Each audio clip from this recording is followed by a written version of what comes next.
Hello students, welcome to bank centric YouTube channel. My name is Vishwajeet. तो आज हम discuss करने वाले एसबीआई पीओ प्रीलिम्स के लिए मेमोरी बेस्ड मॉक पेपर जो स्टूडेंट का एस्पिरेंट का एग्जाम 27 तारीख को है। ये वाला सेशन आप सब के लिए बेनिफिशियल होगा, क्योंकि इस सेशन में हम डिस्कस कर रहे हैं किस टाइप का क्वेश्चन 20 और 21 तारीख को आया था। उसके ऊपर एक मेमोरी बेस्ड पेपर हम सॉल्व करने वाले आज।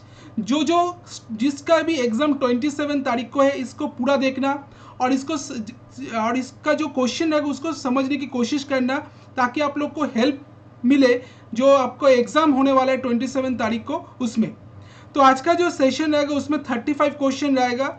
उसमें अरिथमेटिक का क्वेश्चन रहेगा 10, अप्रोक्सीमेशन रहेगा 5, डेटा इंटरप्रिटेशन रहेगा 10, रॉन्ग नंबर सीरीज रहेगा 5, क्वाड्रेटिक इक्वेशन रहेगा 5। तो टोटल 35 क्वेश्चन है और 35 मार्क्स का इधर पेपर रहेगा।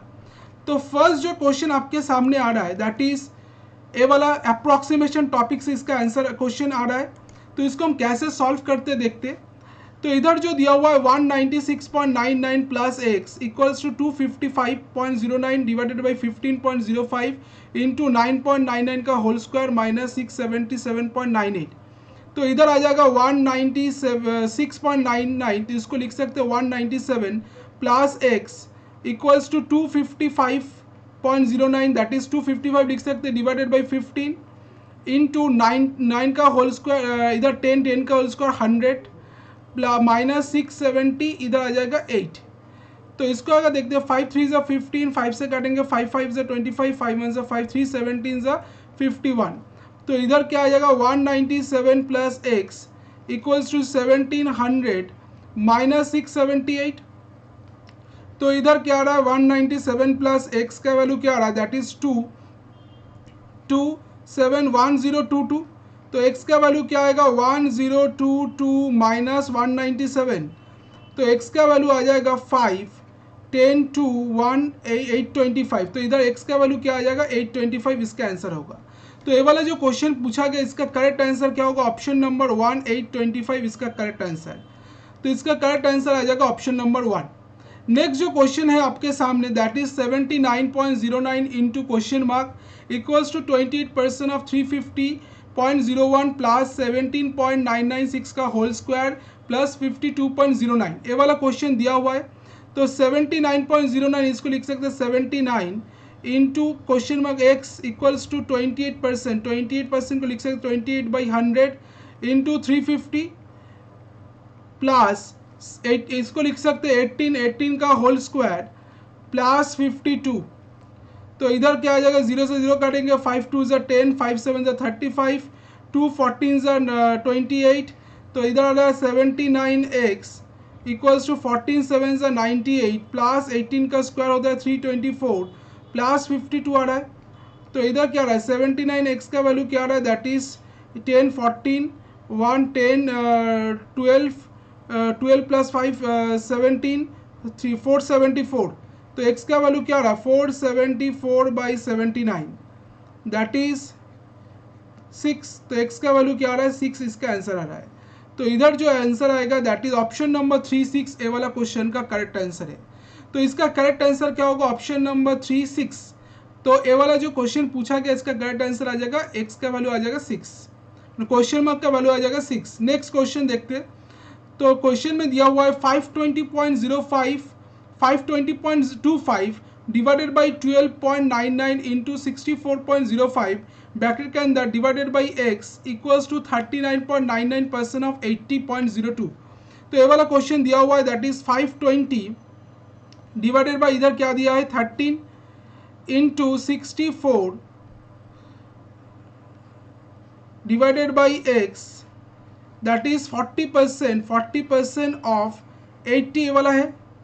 तो इसको हम कैसे करेंगे 13 4 40 40 into 64 divided by x equals to इधर क्या है 2/5 इंटू 80। तो ये वाला आ जाएगा 40 into 64 divided by x that is 32। तो 32 से करेंगे 2, तो x का वैल्यू आ जाएगा 80।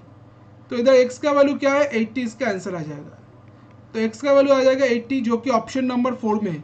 तो ऑप्शन नंबर 4 80 वाला क्वेश्चन का करेक्ट आंसर है। तो इधर जो पूछा गया इसका करेक्ट आंसर क्या होगा 80। ठीक है, नेक्स्ट क्वेश्चन देखते हैं। इसमें बोला गया है that is A B approximation simplification दोनों मिलाकर है। That is cube root 64 into 256 divided by 4 plus 125 divided by 5। तो देखते हैं इसको कैसे सॉल्व करेंगे।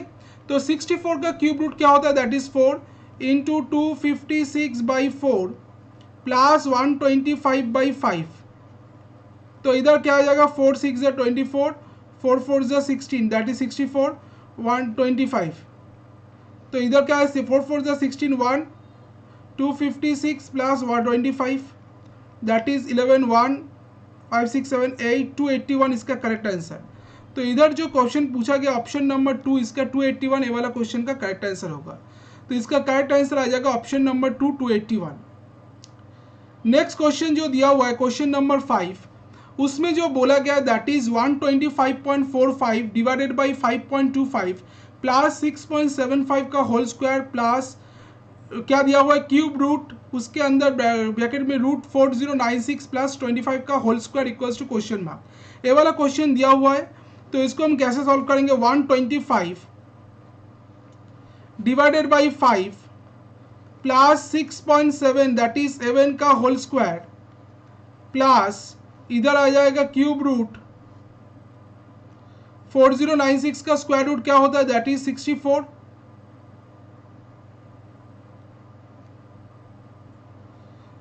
4096 का स्क्वायर रूट क्या होता है, 4096 का स्क्वायर रूट होता है 64 प्लस 25 का होल स्क्वायर क्या होता है 625। तो इसको काटेंगे 25, इसको काटेंगे दैट इज 49 प्लस इसको काटेंगे 4 plus 625, 5 plus 9 14, 14 plus 4 18, 18 plus 5 that is 18 plus 5 क्या होगा, 18 plus 5 23, 2 plus 2 4, 4 plus 4 8, 8 plus 2 10 1 6 plus 1 7, 703 इसका करेक्ट आंसर। तो इसका करेक्ट आंसर आ जाएगा 703 दैट इज ऑप्शन नंबर 3। तो ऑप्शन नंबर 3 703 इसका करेक्ट आंसर होगा। तो ऑप्शन ए वाला 5 क्वेश्चन अप्रोक्सीमेशन सिंप्लीफिकेशन से था। अभी जो क्वेश्चन आएगा क्वाड्रेटिक इक्वेशन से आएगा। तो क्वाड्रेटिक इक्वेशन को जिसको प्रॉब्लम है, जिसको साइन कॉन्सेप्ट समझ में नहीं आता, एक इसका सेशन हम ले चुका हूँ जहाँ पर हम जो क्वाड्रेटिक इक्वेशन का जो साइन कॉन्सेप्ट है वहाँ पर हम वो वाला डिस्कस किए। तो आज देखेंगे किस टाइप से हम क्वाड्रेटिक इक्वेशन को जल्दी से कर सकते हैं। तो पहले तो ये वाला प्लस, इधर x का कोएफिशिएंट प्लस में, कांस्टेंट का भी प्लस में है, तो इसका मतलब जो साइन आएगा वो माइनस माइनस में आएगा। सेकेंड जो देखते हैं दैट इज ए वाला माइनस में, ए वाला माइनस में, तो दोनों का टर्म किस में आएगा, प्लस माइनस में आएगा। अब अगर देखते हैं 26, तो इसको क्या करेंगे 2 1 ज़ा 2 3 ज़ा 6 और 9 क्या होता है 3 3 ज़ा 9। तो 45 कैसे आएगा 13 3 ज़ा 39, 39 प्लस 6 तो क्या होता है 45। तो इधर आ जाएगा 39, इधर आ जाएगा 6। फिर अगर 36 देखते हैं that is 3 into 2 that is 6 और 7 इधर है। तो कैसे आ जाएगा दैट इज 3 3 ज़ा 9, 9 7 ज़ा 63 और 4, 63 माइनस 4 दैट इज 59 आ रहा है। तो इधर आ जाएगा 63, इधर आ जाएगा 4। अब देखना है इधर एक्स स्क्वायर का कोएफिशिएंट क्या है 9, तो हमको 9 से इधर डिवाइड करना पड़ेगा, इसको भी 9 से डिवाइड करना पड़ेगा। और इधर वाई स्क्वायर का कोएफिशिएंट क्या है 7, तो हमको 7 से दोनों जगह डिवाइड करना पड़ेगा। तो इस केस में क्या आ रहा है दैट इज 3 3 ज़ा 9, 3 1 ज़ा 3, 3 3 ज़ा 9 और इधर 3 3 ज़ा 9, 3 2 ज़ा 6 दैट इज माइनस 3 3 ज़ा 3 4 ज़ा 12 10 12 10 3 3 ज़ा 4.3 और इधर क्या आ रहा है दैट इज 0.36 ज़ा 18, 0.6 और इधर क्या आ रहा है 7 9 ज़ा 63 दैट इज प्लस 9 और इधर क्या आ रहा है दैट इज माइनस 0.47 ज़ा 28, 4 8 5 ज़ा 30, 7 5 35 35 40 50 दैट इज 7 7 ज़ा 49। तो इधर क्या रहा है -4.3, इधर -0.6, इधर +9, इधर +0.57। तो इस केस में क्या हो रहा है, दैट इज जो इस केस में आ रहा है एक 1 और 2 दोनों वैल्यू है। x का जो वैल्यू -4.3, y का वैल्यू 9 से क्या है, छोटा है। x का वैल्यू 0.6, y का वैल्यू -0.57 से क्या है, बड़ा है। x का वैल्यू -4.3, y का वैल्यू -0.57 से क्या है, बड़ा है, सॉरी छोटा है, 57 से छोटा है।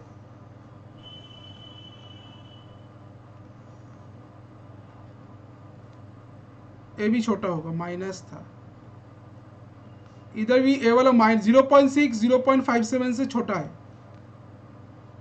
और इधर जो वैल्यू है दैट इज -0.6, ए भी x का वैल्यू +9 से छोटा है।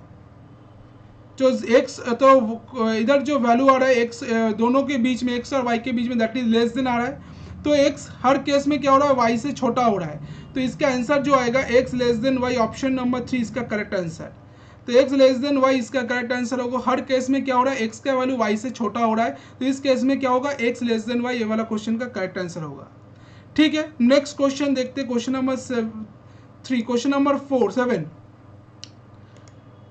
क्वेश्चन नंबर 7 जो क्वेश्चन है, 8x - 3y = 85, और इधर 4x - 5y = 67। तो इधर से हमको x और y का वैल्यू फाइंड आउट करना है। तो इधर जो दिया हुआ है 8x - 3y = 85, फर्स्ट इक्वेशन है वाला, और सेकेंड इक्वेशन ए वाला है। तो सेकेंड इक्वेशन का 2 से मल्टीप्लाई करेंगे, that is 8x - 10y, that is 6 7 to the 14, 6 to 134। तो इधर आ जाएगा माइनस, इधर आ जाएगा प्लस, इधर आ जाएगा माइनस। तो इधर 8x 8x कट जा रहा है, तो इधर आ रहा है 7y इक्वल्स टू क्या आ रहा है, दैट इज 9 4, दैट इज 49। तो इधर आ जाएगा y का वैल्यू 7, y का वैल्यू 7 है। तो 8x - 3y = 85। तो 8x 3y, that is 3 7 21 = 85। 8x का वैल्यू क्या है, 85 + 21। तो 8x का वैल्यू क्या आ रहा है, दैट इज 6 8 9 10 106। 3 7 21, इधर आ रहा है 5 + 1 6 9 10। 8x y 7, अच्छा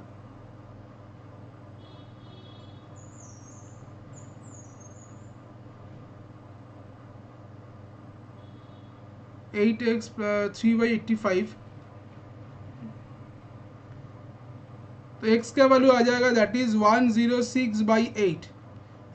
2 से 4 2 8, 2 से 5 2 10, 3 2 6, दैट इज 4 1 4, 13 4 4 4 3 12, 3 4 12, 13 1/4।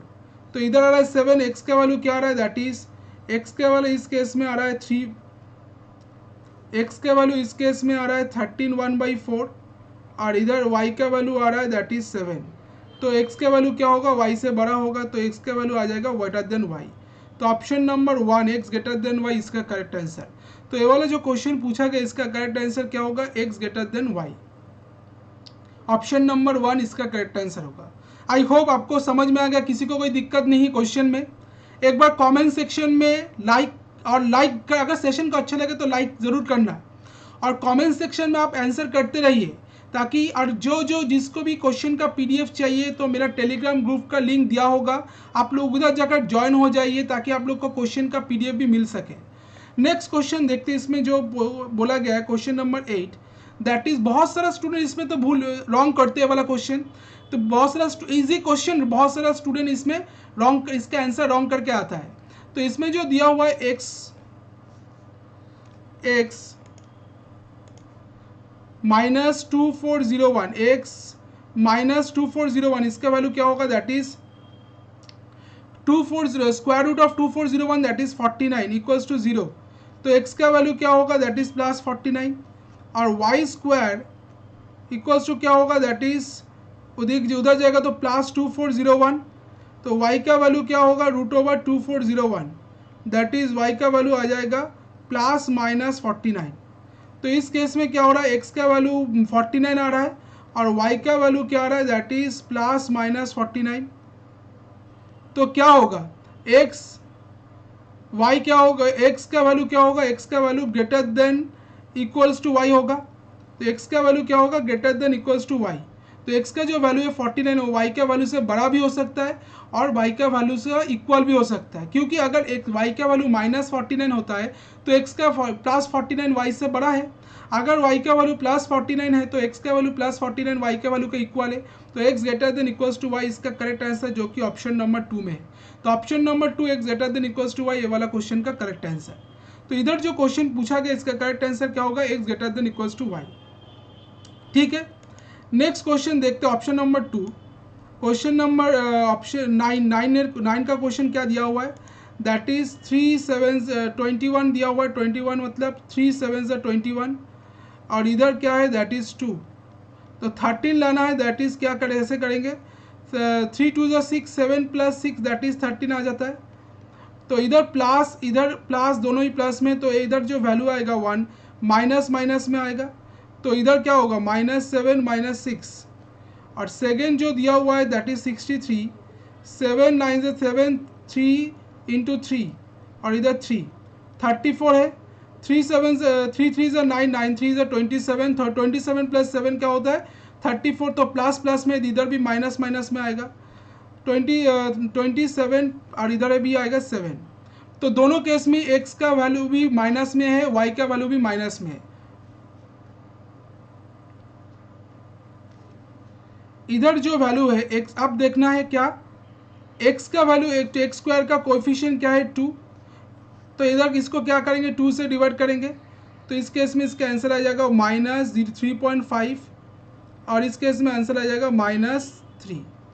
और इसको हम किस से डिवाइड करेंगे, दैट इज 3 से डिवाइड करेंगे। तो इधर आंसर आ जाएगा -9, और इसका आंसर आ जाएगा -2.3। तो x का और y देखते, x का वैल्यू -3.5, y का वैल्यू -9 से क्या है, छोटा है, सॉरी y का वैल्यू -9 से बड़ा है। x का वैल्यू -3.5, y का वैल्यू -9 से बड़ा है। x का वैल्यू -3.5, y का वैल्यू -2.3 से छोटा है। x का वैल्यू -3, y का वैल्यू -9 से बड़ा है। x का वैल्यू -3, y का वैल्यू 2.3, -2.3 से छोटा है। तो देखने में आ रहा है x और y के बीच में ग्रेटर देन भी साइन देखने को मिल रहा है, लेस देन साइन देखने को मिल रहा है। दोनों साइन जब देखने को मिल रहा है x और y के बीच में, तब क्या होगा, जो रिलेशन बनेगा, कोई भी रिलेशन बन नहीं सकता x और y के बीच में। अगर x और y के बीच में ग्रेटर देन और लेस देन दोनों साइन देखने को मिल रहा है, तब x और y के बीच में कोई भी रिलेशन एस्टेब्लिश नहीं हो सकता। तो इस केस में option number 5, that is no relationship, if x equals to y no relation can be establish between x and y, इसका आंसर होगा ऑप्शन नंबर 5। तो नो कोई भी रिलेशनशिप एस्टेब्लिश नहीं हो सकता x और y के बीच में, तो इसका आंसर आ जाएगा no relationship can be establish between x and y। ठीक है, नेक्स्ट क्वेश्चन जो देखते, इसमें जो दिया हुआ है that is 12 that is 3 into 2 6 6 to the 12, और इधर 8 है, that is 2 into 2 into 2 4 4 to the 8। तो इधर क्या आ जाएगा, 1 का वैल्यू जो आएगा तो प्लस प्लस में x का कोएफिशिएंट भी प्लस में, कांस्टेंट की प्लस में, दैट इज माइनस माइनस में आएगा। तो इस केस में क्या होगा, 3 टू द 6 6 टू द 12, और इधर आ जाएगा 2 टू द 4 4 टू द 8। अच्छा 2 to the 4 4 to the 8 8 to the 16, 16 plus 6 करने से 22 आता है। तो इसका जो वैल्यू आएगा -16 -6। सेकेंड जो देखते, इधर दिया हुआ है 4 दैट इज 2 इंटू 2, और इधर दिया हुआ है 3। तो इसके से माइनस में है, तो माइनस माइनस में है, दैट इज प्लस माइनस। तो इस केस में प्लस माइनस इसका वैल्यू आएगा वाई का वैल्यू। तो इस केस में क्या होगा, 4 माइनस 3 करने से वाई आता है, 1 आता है, तो +4 माइनस 3 इसका आंसर आ जाएगा। तो एक्स और वाई के बीच में जो रिलेशनशिप बनेगा दैट इज एक्स का वैल्यू -16, एक्स का वैल्यू -16, वाई का वैल्यू +4 से क्या है, बड़ा है, सॉरी छोटा है। एक्स का वैल्यू -6, वाई का वैल्यू -3 से क्या है, छोटा है। एक्स का वैल्यू -16, वाई का वैल्यू +4 से क्या है, सॉरी -3 से,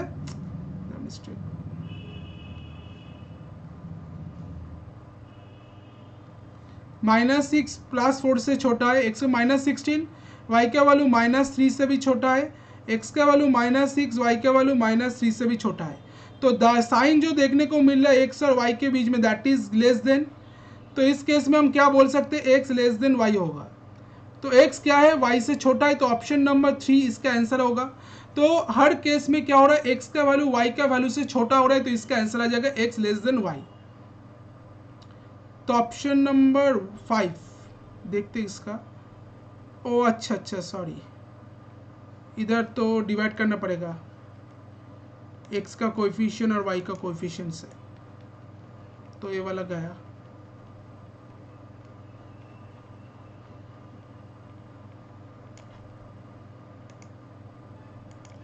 अच्छा 16, तो इधर गया, इधर 12, इधर भी 12 से हमको डिवाइड करना पड़ेगा, और इधर जो है 4, इधर 4 से हमको डिवाइड करना पड़ेगा।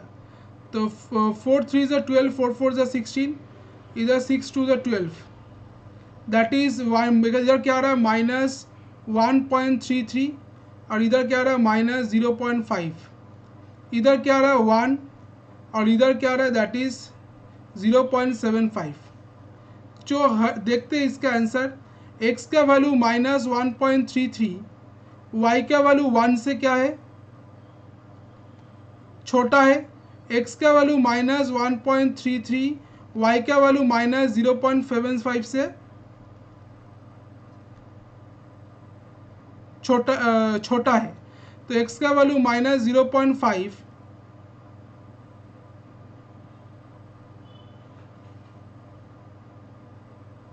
y का वैल्यू 1 से क्या है, छोटा है। x का वैल्यू -0.5, y का वैल्यू 0.75 से बड़ा है। तो इस केस में क्या हो रहा है, जो साइन देखने को मिल रहा है x और y के बीच में दैट इज लेस देन भी देखने को मिल रहा है, ग्रेटर देन भी देखने को मिल रहा है। जब दोनों ऑपोजिट साइन देखने को मिल रहा है x और y के बीच में, तब इसका जो आंसर आएगा no relationship can be establish, इसका आंसर होगा। तो इसका आंसर आ जाएगा no relationship can be establish, that is option number 5 इसका करेक्ट आंसर है। No relationship can be establish इसका आंसर है। नेक्स्ट क्वेश्चन देखते हैं, इसमें जो बोला गया है 6 7 16 51 208 क्वेश्चन मार्क। तो इसमें मिसिंग नंबर क्या है, ये हमको फाइंड आउट करना है। तो इसको अगर हम देखते, इसमें जो दिया हुआ है 6 7 16 51 208 क्वेश्चन मार्क, ये वाला क्वेश्चन है।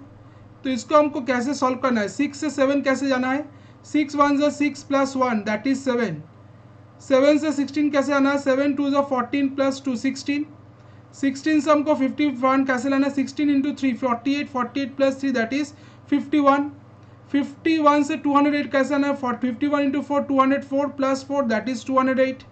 तो इधर जो आएगा दैट इज × 5 + 5 आ जाएगा। तो 208 × 5 क्या था, दैट इज 5 8 ज़ा 40, 5 2 ज़ा 10, दैट इज 1040 + 5 अगर करेंगे तो क्या आ जाएगा 1045। तो इसका जो आंसर आ जाएगा 1045, इसका करेक्ट आंसर होगा। तो इसका करेक्ट आंसर आ जाएगा 1045। कुछ गड़बड़ हुआ है, और ऑप्शन में 6 1 ज़ा 6 + 7 7 2 ज़ा 14 हाँ, तो इधर आ जाएगा 5 1 4 1 ज़ा 4 4 5 ज़ा 20, ठीक ही है। 5 8 ज़ा 40, 5 2 ज़ा 10 + 5 दैट इज 1045। तो इसका जो आंसर आ रहा है दैट इज 1045, इसका ऑप्शन रॉन्ग है। तो इसका आंसर होगा 1045, दैट इज द आंसर। ये वाला ऑप्शन रॉन्ग है इसका। नेक्स्ट क्वेश्चन देखते हैं इसमें जो दिया हुआ है। इसमें जो बोला गया है दैट इज 10, फिर 20, फिर 60, फिर 300 इक्वल्स क्वेश्चन मार्क 23100। 10 से क्या करेंगे, 10 into 2 that is 20, 20 into 360, 60 into 5 that is 300। तो 2 इन फिर 3 से मल्टीप्लाई किए, फिर 5 से, फिर किससे मल्टीप्लाई करना पड़ेगा, 7 से, दैट इज 2100। फिर 7 के बाद कौन सा प्राइम नंबर आता है, दैट इज 11। अगर 2100 को हम 11 से मल्टीप्लाई करते हैं तो क्या आ जाता है, दैट इज 23100। तो इसका आंसर आ जाएगा 2100, ये वाला क्वेश्चन का करेक्ट आंसर।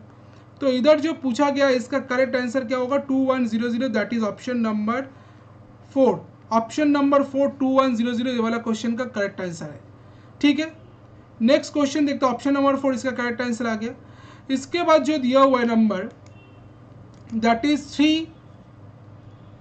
3, 8, 18, 33, 53 question mark. तो इसको कैसे सॉल्व करेंगे, 3 2 ज़ा 6, 6 प्लस 2 दैट इज 7 8, 8 2 ज़ा 16, 16 प्लस 2 17 18, 18 दैट इज 18 2 ज़ा 36, प्लस 2 करेंगे तो 36 प्लस 2 37, 38 आ जाएगा इधर, तो 30 रहना चाहिए। अच्छा ऐसे तो नहीं आ रहा है, 33 फिर 32 करेंगे तो बहुत ज़्यादा आ जाएगा, तो इसका मतलब ये वाला तो लॉजिक नहीं है इधर। ठीक है, तो देखते फिर 3, 8, 18, 33, 53 क्वेश्चन मार्क।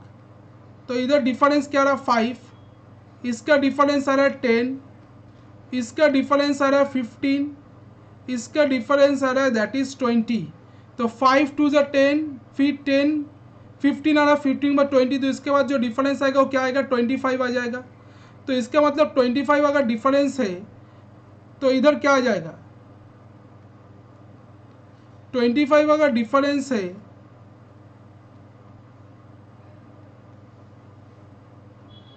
तो क्वेश्चन मार्क यहाँ क्या आना चाहिए, that is 53 plus 25, that is 5 plus 3 8, 5 plus 2 6 7 78। तो इसका आंसर आ जाएगा ऑप्शन नंबर 3 78। तो इधर जो आंसर आ जाएगा 78 इसका आंसर है। तो ये वाला जो क्वेश्चन पूछा गया ऑप्शन नंबर 378 ये वाला क्वेश्चन का करेक्ट आंसर होगा, जो कि क्वेश्चन नंबर 13 में दिया हुआ है। ठीक है, नेक्स्ट क्वेश्चन देखते हैं इसके बाद जो दिया हुआ है that is question number 14। 12, 36, 80, 164, 328 question mark. 12 into 3 36। अच्छा इसको डिफरेंस निकालते देखते पहले। तो 36 से अगर 12 माइनस कर देंगे तो क्या आ जाएगा, दैट इज 424, फिर इधर आ जाएगा 444, इधर क्या आ जाएगा दैट इज 484, इधर क्या आ जाएगा 4, इधर आ जाएगा 164। तो इसका मतलब 24 और 44 के बीच में डिफरेंस 20 है, 44 और 84 के बीच में डिफरेंस 40 है, 84 और 164 के डिफरेंस 80 है। तो इसका मतलब इधर जो डिफरेंस आएगा 22 ज़ा 40, 42 ज़ा 80, 82 ज़ा 160, दैट इज 324। तो 328 प्लस 324 इसका आंसर आ जाएगा दैट इज 8 प्लस 4 12, 1 2 2 4 4 5 3 3 6 652 ये वाला क्वेश्चन का correct answer, that is option number 5। 652 ये वाला क्वेश्चन का करेक्ट आंसर होगा, जो कि ऑप्शन नंबर 5 में है। तो ये वाला जो क्वेश्चन पूछा गया इसका करेक्ट आंसर क्या आ जाएगा, 652। ठीक है, नेक्स्ट क्वेश्चन दिया हुआ है दैट इज 15, 23, 30, 36, 41 क्वेश्चन मार्क। तो इसमें जो नंबर दिया हुआ है तो क्या दिया हुआ है 15, 23, 30, 36, 41 क्वेश्चन मार्क। तो इसका जो डिफरेंस 8 दैट इज 7 फिर 6 फिर 5 तो 8 7 6 5 इसका इधर क्या है दैट इज 4। तो 41 माइनस 4 करने से क्या आ जाएगा दैट इज 37 4 प्लस करेंगे प्लस हो रहा है दैट इज 45। तो इधर जो आंसर आएगा ऑप्शन नंबर 145 ये वाला क्वेश्चन का करेक्ट आंसर। तो इधर जो क्वेश्चन पूछा गया इसका करेक्ट आंसर क्या होगा option number 145 that is 41 plus 4 करने से 45 ये वाला क्वेश्चन का करेक्ट आंसर आ जाएगा। ठीक है, तो 5 क्वेश्चन नंबर सीरीज से आएगा। मिसिंग नंबर सीरीज इस बार आ रहा है तो आपको मिसिंग नंबर सीरीज से ज़्यादा फोकस करना है ना कि रॉन्ग नंबर सीरीज से। तो मिसिंग नंबर सीरीज से क्वेश्चन जो वाला जितना भी शिफ्ट हुआ तो उसमें मिसिंग नंबर सीरीज से क्वेश्चन आया है तो आपको मिसिंग नंबर सीरीज को ज़्यादा प्रैक्टिस करना है। आप देखते क्या क्वेश्चन, तो इसका आंसर आ गया ऑप्शन नंबर 1। नेक्स्ट आ गया डेटा इंटरप्रिटेशन। तो इसमें क्या बोला गया है पहले पढ़ लेते इसको समझ लेते। Given below table shows 3 items, तीनों आइटम के बारे में बोला गया है refrigerator, AC and Owens sold by 4 store, चारों स्टोर जो बेच रहा है रेफ्रिजरेटर, एसी, ओवन, इसका वैल्यू दिया हुआ है इसमें। Table also show percentage of refrigerator sold and total number of AC sold. तो टेबल दिया हुआ है कितना परसेंटेज रेफ्रिजरेटर बेचा जा रहा है, कितना नंबर ऑफ एसी बेचे जा रहा है उसका वैल्यू शो कर रहा है। Read the data carefully and E answer the following question. तो डेटा को केयरफुली रीड करना पड़ेगा, उसके आंसर को हमको ठीक ठाक देखना पड़ेगा क्या बोला गया है। तो इसमें जो दिया हुआ है that is total number of item sold, A कितना आइटम बेच रहा है 500, बी ने कितना आइटम बेचा 800, सी ने कितना आइटम बेचा 1200 और डी ने कितना आइटम बेचा 1500। रेफ्रिजरेटर, उसमें रेफ्रिजरेटर कितना है 32%। तो 32% अगर रेफ्रिजरेटर है 500 का 32% क्या है दैट इज 5 2 is 10, 1 3 5 is 15 16 160। 800 का 48% क्या है that is 48 by 100। 4 8 is 32, 32 plus 6 that is 38, 384। सी का क्या है 1200 का 45%। तो 45% क्या है दैट इज 0 से 0 काट देंगे। 5 12 is 61, 4 12 is 48, 48 प्लस 6 का 52, 520। और 1500 का 56% क्या है 1500 का 56% है that is 56 by 100। 15 6 95, 75 75 plus 9 that is 80। 75 plus 9 क्या होता है दैट इज 84, 840।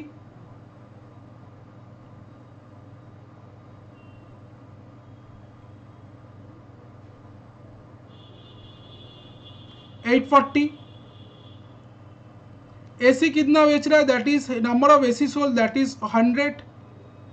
दिया हुआ है शॉप बी ने, स्टोर बी ने कितना एसी बेचा है 96, स्टोर सी ने कितना एसी बेचा है 240, स्टोर डी ने कितना एसी बेचा है 300। अब टोटल नंबर ऑफ ओवन कितना बेच रहा है ए बी सी डी ने, ए हमको फाइंड आउट करना है। तो इसको मिटा देते, इसका कैलकुलेशन तो कंप्लीट हो गया।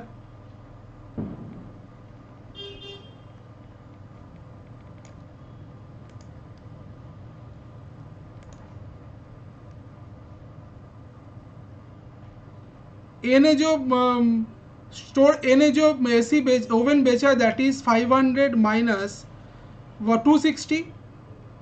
तो क्या आ जाएगा 0 4 1 3 4 5 240। तो 240 ओवन बेचा है स्टोर ए ने।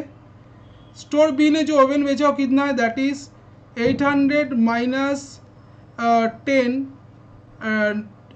18 1 3 480 दैट इज 0 2 5 6 7 8 320। तो 320 ओवन बेचा है स्टोर बी ने। स्टोर सी ने कितना ओवन बेचा, that is 1200 minus that is 0, 4 + 2 6, 5 + 2 7, 6 7, 760 that is 0, 4 1 8 4, 440। तो 440 ओवन बेचा है स्टोर सी ने, और स्टोर डी ने जो ओवन बेचा है दैट इज 1500 माइनस 1140, 0 6 2 360। तो 360 ओवन बेचा है स्टोर डी ने। तो ये वाला हमको मिल गया store A B C D ने कितना ओवन बेचा है, इसका वैल्यू इधर से हमको मिल गया। अब नेक्स्ट देखते हैं इसमें जो बोला गया है 350 आ रहा है, इधर 350 850 आ रहा है, एक बार फिर देख ले रहे हैं। 1500 का 56%, तो 56 को अगर 15 से मल्टीप्लाई 15 6 15 90 75 75 840, 75 + 9 दैट इज 840 आ रहा है। तो 3 इधर तो मिस्टेक हो गया, इधर 840 है वाला और इधर 360 है, और बचा हुआ देखते ठीक है कि नहीं। 240 320 440, इधर कुछ गड़बड़ है। 45 × 12 करेंगे, 5 12 60, 4 12 48, 48 + 6 दैट इज 48 + 6 करेंगे तो 440, 48 540 सॉरी 540, इधर 540 तो इधर आ जाएगा 240 दैट इज 420, तो इधर आ जाएगा 2420। अब देखते हैं question, total oven sold by C and D together, total जो ओवन बेच रहा है सी और डी मिलकर इज व्हाट % लेस देन। तो सी और डी मिलकर कितना ओवन बेच रहा है, सी और डी मिलकर जो ओवन बेच रहा है दैट इज 420 प्लस 360 that is 0 6 + 2 8 7 780 is what % less than the total number of refrigerator sold by A and D. A और डी मिलकर जो रेफ्रिजरेटर बेच रहा है that is total number refrigerator कितना बेच रहा है ए और डी मिलकर 160 प्लस 840 दैट इज 0 0 9 10 100। तो 781 बोला गया कितना कम है, तो 1000 से 780 कितना कम है, पहले तो वो वाला देखना पड़ेगा, divided by 1000 × 100 that is 0 2 8 9 10 220 by 1000 × 100 22%। तो इसका आंसर आ जाएगा 22%, दैट इज ऑप्शन नंबर 3 इसका करेक्ट आंसर। तो ऑप्शन नंबर 3 22% ये वाला क्वेश्चन का करेक्ट आंसर आ जाएगा। ठीक है, तो सी और डी मिलकर जो ओवन बेचा वो कितना % कम है जो ए और डी मिलकर जो रेफ्रिजरेटर बेचे उससे, दैट इज 22% कम, लेस इसका आंसर है। नेक्स्ट क्वेश्चन जो दिया हुआ है, find the difference between the average number of oven sold by B and D and total number of refrigerator sold by C. तो डिफरेंस बोला गया जो एवरेज नंबर ऑफ ओवन बेच रहा है बी और डी मिलकर, बी और डी मिलकर, बी जो ओवन बेच रहा है दैट इज 320 और डी जो ओवन बेच रहा है दैट इज 350।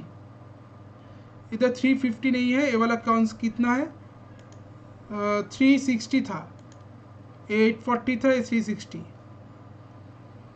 360। तो बी और डी मिलकर जो एवरेज नंबर ऑफ ओवन बेच रहा है that is the average number of oven sold B and D total number of refrigerator sold by C that is 0 8 6 2 से कटेंगे दैट इज 3 2 6 2 4 340। जो रेफ्रिजरेटर बेच रहा है सी ने दैट इज 540 340 540 से कितना कम है, दैट इज 240 कम, 200 कम है, 540 माइनस 340, तो इसका आंसर आ जाएगा 200। तो ऑप्शन नंबर 5 इसका करेक्ट आंसर है। तो एवरेज नंबर ऑफ बोला गया, एवरेज नंबर ऑफ जो ओवन बेचे जा रहा है बी और डी मिलकर, वो कितना कम है जो रेफ्रिजरेटर बेचे जा रहा है सी की द्वारा, स्टोर सी की द्वारा उससे। तो स्टोर सी कितना रेफ्रिजरेटर बेच रहा है 540, एवरेज नंबर ऑफ ओवन कितना बेचे जा रहा है बी और डी के द्वारा, दैट इज 340। तो 540 340 से कितना कम, कितना ज़्यादा है 200 ज़्यादा है, तो इसका आंसर आ जाएगा 200। नेक्स्ट क्वेश्चन जो दिया हुआ है, total refrigerator sold by store X is 25% more than the refrigerator sold by D। तो टोटल रेफ्रिजरेटर जो बेचे जा रहा है स्टोर एक्स की द्वारा, वो बोला गया 25% ज़्यादा है जो रेफ्रिजरेटर बेचे जा रहा है स्टोर डी की द्वारा उससे। And total oven sold by store X is 37 1/2% more than total oven sold by store A. तो टोटल ओवन जो बेचे जा रहा है स्टोर एक्स की द्वारा, वो 37 1/2% ज़्यादा है जो ओवन बेचे जा रहा है स्टोर ए की द्वारा उससे। Then find the total number of refrigerator and oven sold by store X. तो स्टोर एक्स ने जो टोटल नंबर ऑफ रेफ्रिजरेटर और ओवन बेचा है उसका नंबर क्या है, ये हमको फाइंड आउट करना है। तो पहले अगर देखते हैं store x, total refrigerator sold by store x 25% more than refrigerator. Store X ने जो ओवन रेफ्रिजरेटर बेचा है, दैट इज स्टोर डी ने जो रेफ्रिजरेटर बेचा उससे 25% ज़्यादा है। तो स्टोर डी ने कितना रेफ्रिजरेटर बेचा है 850, उससे 25% ज़्यादा है, 125/100 होगा। 0 से 0 5 25 से 5 to the 10, 5 5 से 25, 5 to the 10, that is 25 into 85 क्या होता है,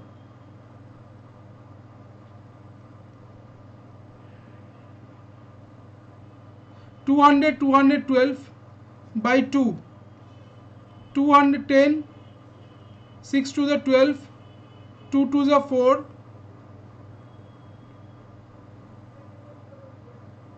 1062.5। एंड टोटल ओवन जो बेचा रहा है स्टोर एक्स की द्वारा, वो बोला गया 37 1/2% ज़्यादा है जो ओवन बेचा रहा है स्टोर ए की तरह उससे।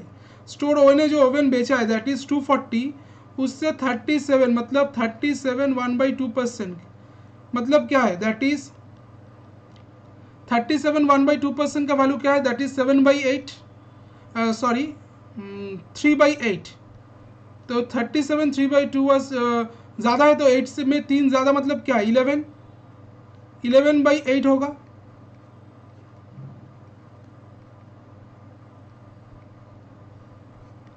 तो स्टोर एक्स ने बोला गया टोटल रेफ्रिजरेटर जो स्टोर एक्स ने बेचा है वो 25% ज़्यादा है जो स्टोर डी ने जो रेफ्रिजरेटर बेचा है। तो स्टोर डी ने जो रेफ्रिजरेटर बेचा है कितना 850 से 125% 25% ज़्यादा मतलब क्या 125/100। तो इसको काटेंगे तो क्या आ जाएगा, दैट इज 1062.5। और जो स्टोर एक्स ने जो ओवन बेचा है वो बोला गया स्टोर ए से 637 1/2% ज़्यादा है, that is 330। Then find the total number of refrigerator and oven sold by store X. तो स्टोर एक्स ने कितना ओवन और रेफ्रिजरेटर बेचे हमको फाइंड आउट करना है, दैट इज 0.5 2 6 + 7 9 3 1392.5। एक बार फिर देख ले, कुछ प्रॉब्लम हो रहा है आई थिंक। स्टोर डी ने कितना रेफ्रिजरेटर बेचा है, और स्टोर डी ने रेफ्रिजरेटर बेचा है तो इधर गड़बड़ हो गया था, 840 था ना, ये वाला 840 था आई थिंक, हाँ 840 था, तो इधर 840 होगा, तो ये वाला तो 840। तो 2 से काटेंगे, 2 4 ज़ा 8, 2 2 ज़ा 4, 42 × 25, 42 × 25 करेंगे तो किसका आंसर क्या है, इसका आंसर क्या जाएगा,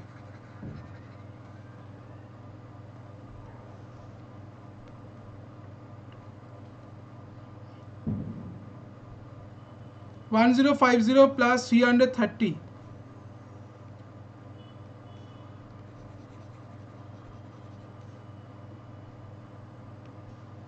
0 5 + 3 8 1380 इसका आंसर है, दैट इज ऑप्शन नंबर 5 इसका करेक्ट आंसर।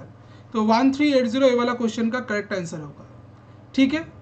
नेक्स्ट क्वेश्चन जो पूछा गया क्वेश्चन नंबर 19, इसमें क्या दिया हुआ है, find the ratio of total number of AC sold by C and D together and total AC and refrigerator sold by B। तो रेशियो बोला गया टोटल नंबर ऑफ AC जो बेचे रहे C और D की द्वारा, और टोटल AC और रेफ्रिजरेटर जो बेचे रहे स्टोर B की द्वारा, इसका रेशियो क्या होगा। तो रेशियो बोला गया total number of AC sold by store C and D together. C और D मिलकर जो AC बेच रहा है, तो एसी कितना बेच रहा है सी और डी मिलकर, दैट इज 240 और 300, 240 और 300। एसी कितना बेचे जा रहा है सी और डी की द्वारा, सी और डी की द्वारा जो एसी बेचे जा रहा है दैट इज 240 और 300, 540। वो बोला गया कि total AC refrigerator together to total number of AC sold by C and D together and total AC and refrigerator together sold by B. तो बी ने कितना एसी और रेफ्रिजरेटर बेचा है, एसी और रेफ्रिजरेटर कितना बेचा है बी ने,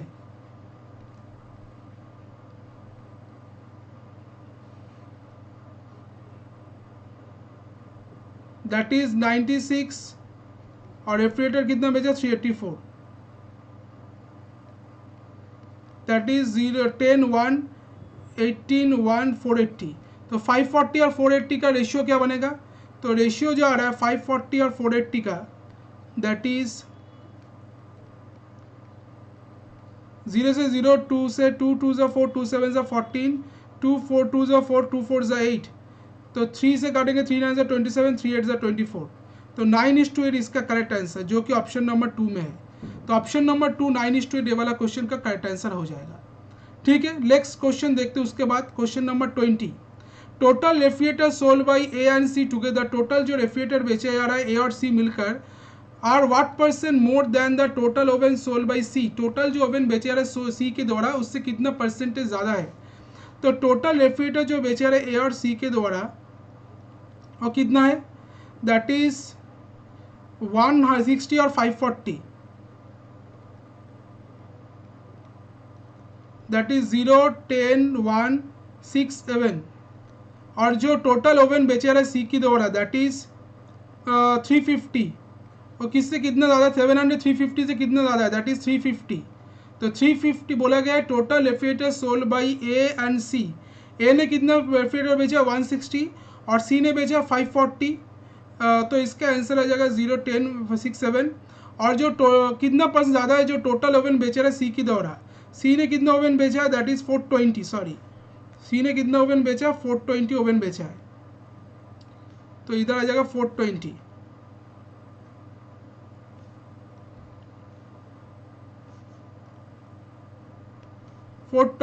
तो 700 480 420 से कितना ज़्यादा है 0 8 5 6 7 280। तो 280 480 का कितना परसेंटेज है, 280 480 का कितना परसेंटेज है, 0 से 0 काटेंगे 2 2 से 4 2 1 से 2 2 1 से 2 2 4 से 8 दैट इज 7 से 2 20। तो 200/3 200/3 मतलब क्या है 3 6 18 20 3 6 18 66 2/3%। तो इसका आंसर आ जाएगा 66 2/3, दैट इज ऑप्शन नंबर 4। तो ऑप्शन नंबर 4 66 2/3 वाला क्वेश्चन का करेक्ट आंसर है। नेक्स्ट अभी देखते हैं ये वाला क्वेश्चन में क्या दिया हुआ है। तो ये वाला जो कैसलेट दिया हुआ उसमें क्या बोला गया, उसमें क्या चीज़ बोला गया, ये वाला देखते हैं। There are 1000 student in a college. तो ये देख तो कॉलेज में 1000 स्टूडेंट है। Out of 1000 student some appeared in exam X Y and Z, कुछ बोला गया है वाइल सम नॉट। तो 1000 स्टूडेंट में से कुछ स्टूडेंट अपेयर किया है एग्जाम एक्स वाई और जेड में, और कुछ स्टूडेंट कुछ एग्जाम में अपेयर नहीं हुआ है। Number of student not appear in any exam is equal to number of student appear in exam Z. तो ओनली तो नंबर ऑफ स्टूडेंट जो कोई भी एग्जाम में अपेयर नहीं हुआ है वो किसके इक्वल है, जो नंबर ऑफ स्टूडेंट जो जेड एग्जाम में अपेयर सिर्फ जेड एग्जाम में अपेयर हुआ है उसके इक्वल है। Number of student appear in exam Y is 360। तो नंबर ऑफ स्टूडेंट जो एग्जाम वाई के में अपेयर हुआ है वो 360 है। Ratio of the number of student appear in exam X and Y only to number of student appear in exam X Y and Z only that is 2:3। तो ratio बोला गया जो नंबर ऑफ स्टूडेंट जो appear हुआ है exam X and Y सिर्फ Y X और Y में सिर्फ, और जो नंबर ऑफ स्टूडेंट अपेयर हुआ है वाई और जेड में सिर्फ, उसका रेशियो बोला गया 2:3 है। Number of student appear in exam X and Z both is half the number of student appear in only exam Z. तो नंबर ऑफ स्टूडेंट जो बोला गया है अपेयर हुआ है एक्स एंड जेड में दोनों में, वो क्या है जो number of student only exam Z में अपेयर हुआ उसका हाफ है। Number of students appeared in exam X only is 50% more than the number of students appeared in Y only. तो नंबर ऑफ स्टूडेंट जो एग्जाम अपेयर हुआ exam x के लिए वो बोला गया 50% ज़्यादा है जो नंबर ऑफ स्टूडेंट अपेयर हुआ है वाई के लिए, सिर्फ वाई के लिए उससे. Number of student appeared in all the 3 exam is 4% of total number of student in the college. तो नंबर ऑफ स्टूडेंट जो अपेयर्ड हुआ है तीनों एग्जाम में वो क्या है, जो स्टूडेंट नंबर ऑफ स्टूडेंट है कॉलेज में उसका 4% है. Number of student appeared in Y exam only is the same number of student appeared in Y and Z only. तो नंबर ऑफ स्टूडेंट जो अपेयर्ड हुआ है वाई, सिर्फ वाई एग्जाम में, वो बोला गया किसके इक्वल है, जो नंबर ऑफ स्टूडेंट अपेयर्ड हुआ है वाई और जेड, सिर्फ वाई और जेड में उसके इक्वल है. एक वाला क्वेश्चन में आपको दिया हुआ है. तो टोटल 1000 स्टूडेंट है, उसमें से कुछ student exam X, exam Y और एग्जाम जेड में अपेयर्ड हुआ है, कुछ कोई भी एग्जाम में अपेयर्ड नहीं हुआ है. Number of student not appeared in any exam is equal to number of student appeared in exam Z only. तो सिर्फ जेड में अपेयर्ड हुआ. Number of student appeared in exam Y 360. तो नंबर ऑफ स्टूडेंट जो appeared हुआ है exam Y में that is 360 है. ठीक है. Ratio of the number of student appeared in exam X and Y only to the number of student exam X and Y only and Y exam X and Y only that is 2x और exam Y और Z only that is 3x. जो Y Y और Z में appeared हुआ that is 3x. Number of students appeared in exam X and Z both is the half the number of students appeared in only exam Z. तो number of student जो सिर्फ exam Z दे रहा है उसका half number of student बोला गया है सिर्फ एग्जाम X और Z दे रहा है. तो X और Z जो दे रहा है वो क्या होगा, अगर Z सिर्फ Z दे रहा है X Y नंबर, अच्छा इसको X मान ली है, इसको A मान लेते हैं, 2A और 3A.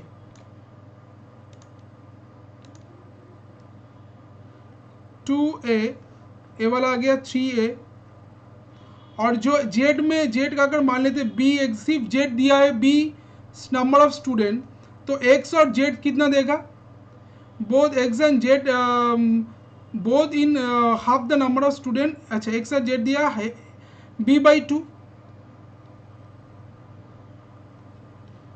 ठीक है. Number of student appeared in exam X only that is 50% more than number of student appeared in Y only. तो नंबर ऑफ स्टूडेंट जो एग्जाम एक्स दिया है वो बोला गया 50% ज़्यादा है जो नंबर ऑफ स्टूडेंट अपेयर्ड हुआ है वाई में, सिर्फ वाई में उससे 50% ज़्यादा है. तो वाई में जो दिया वाई जो एक्स ओनली, तो वाई में अगर वाई अगर सी है, वाई सिर्फ वाई दिया हुआ है, तो इधर क्या आ जाएगा एक्स के नंबर जो number of student x exam X दिया वो क्या आ जाएगा 150/100 ऑफ सी. दैट इज 0 से 0 काटेंगे, 5 3 is 15, 5 2 is 10, that is 3/2, 3c/2. Number of student appeared in all the 3 exam is 4% of total number of student in the college. Number of student जो तीन student जो अपेयर्ड हुआ है तीनों exam में वो क्या है, टोटल नंबर ऑफ स्टूडेंट का 4% है दैट इज 1000. अगर टोटल नंबर ऑफ स्टूडेंट उसका 4% क्या आ जाएगा, 1000 का 4% दैट इज 4/100 दैट इज 40. तो इधर आ जाएगा 40. Number of student appeared in Y exam only, जो नंबर ऑफ स्टूडेंट सिर्फ वाई एग्जाम दिया है is same as the number of student appeared in Y and Z only. Number of student appeared in जो सिर्फ Y exam दिया है वो किसके इक्वल है, जो नंबर ऑफ स्टूडेंट अपेयर्ड हुआ है वाई और जेड में उसके इक्वल है. तो वाई एग्जाम दिया है जो नंबर ऑफ स्टूडेंट वो किसके इक्वल होगा, जो वाई और जेड दिया है दैट इज सी. मतलब जो वाई एग्जाम दिया वो कितना है सी, तो 3A किसके बराबर है, सी के बराबर है. जो वाई और जेड दिया है सिर्फ उसके इक्वल है, तो 3A इक्वल्स टू सी हम बोल सकते हैं. 3A इक्वल्स टू सी, तो ए का वैल्यू आ जाएगा c/3. अब बोला गया जो student Y total number of student जो वाई एग्जाम दिया है उसका वैल्यू क्या है 360 है. तो हम बोल सकते हैं दैट इज ए का वैल्यू c/3. तो इसका जो वाई स्टूडेंट वाई एग्जाम दिया उसका वैल्यू क्या है, उसका टोटल वैल्यू जो आ जाएगा दैट इज 2A. मतलब क्या है 2A as A 3A A equals to c/3. तो 2A का वैल्यू क्या है 2c/3 प्लस 40 प्लस 3A का value c plus c equals to 360.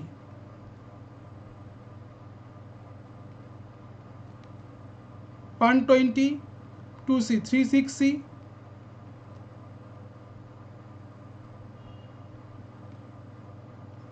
8C plus 120 equals to क्या है, दैट इज 1080। तो 8C का वैल्यू क्या आ जाएगा, दैट इज 06960, C का 120, तो C का वैल्यू आ जाएगा 120।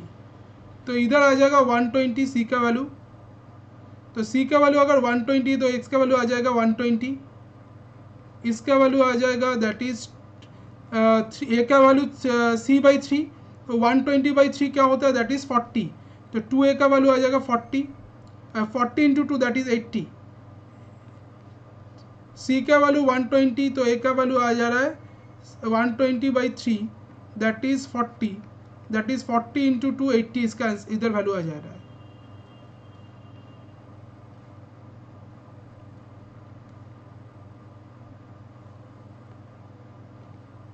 ठीक है, तो इधर क्या आ रहा है, दैट इज अच्छा, और क्या बोला गया है, बोला गया था जो नंबर ऑफ स्टूडेंट जो सिर्फ एग्जाम जेड दे रहा है वो किसके इक्वल है, बोला गया वो जो कोई भी एग्जाम नहीं दे रहा है उसके इक्वल है। Number of student not appear in any exam is equal to number of student appear in exam Z. तो इसका मतलब हम बोल सकते हैं, इधर से हम टोटल नंबर ऑफ स्टूडेंट अगर कैलकुलेट करते हैं तो क्या आ जाएगा,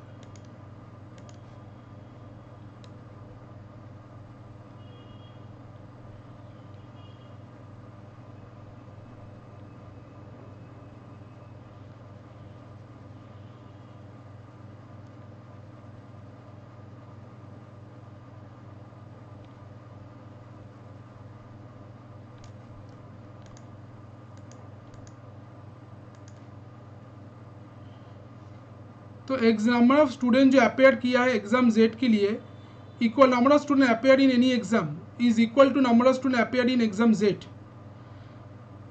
अच्छा, not appear in any exam, जो कोई भी स्टूडेंट जो कोई भी एग्जाम नहीं दिया है वो भी क्या होगा, उसका भी वैल्यू आ जाएगा बी, क्योंकि जो नंबर ऑफ स्टूडेंट बोला गया है जो सिर्फ एग्जाम जेड दे रहा है वो किसके इक्वल है, जो नंबर ऑफ स्टूडेंट कोई भी एग्जाम नहीं दे रहा है उसके इक्वल है। अगर हम देखते हैं टोटल नंबर ऑफ स्टूडेंट अगर कैलकुलेट करते हैं, टोटल नंबर ऑफ स्टूडेंट कितना है, 1000 है, टोटल नंबर ऑफ स्टूडेंट कितना है, 1000। तो इसमें अगर देखते हैं वाई कितना, एग्जाम वाई कितना स्टूडेंट दिया 360 प्लस एग्जाम एस के एक्स कितना दिया है 3C/2, 3C/2, सी का वैल्यू क्या था, दैट इज 120 था, 120/2 प्लस जेड एक्स और जेड कितना दिया है B/2 का -40 प्लस बी कितना, बी इधर दिया है दैट सिर्फ बी एग्जाम जेड दिया है इक्वल्स टू क्या होगा 1000 minus B.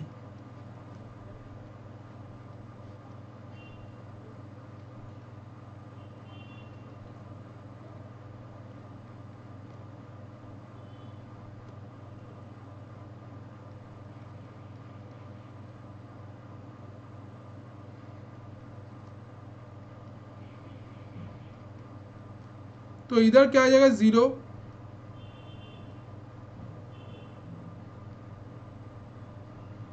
3B minus 80/2 equals to 1000 minus B.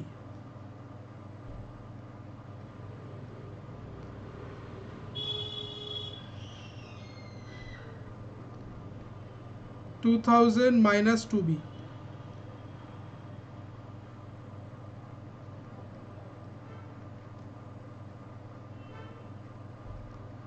तो इधर आ जाएगा 5B का वैल्यू आ जाएगा 2000 माइनस 1000 दैट इज 1000, और B का वैल्यू आ जाएगा that is 1000/5 that is 200।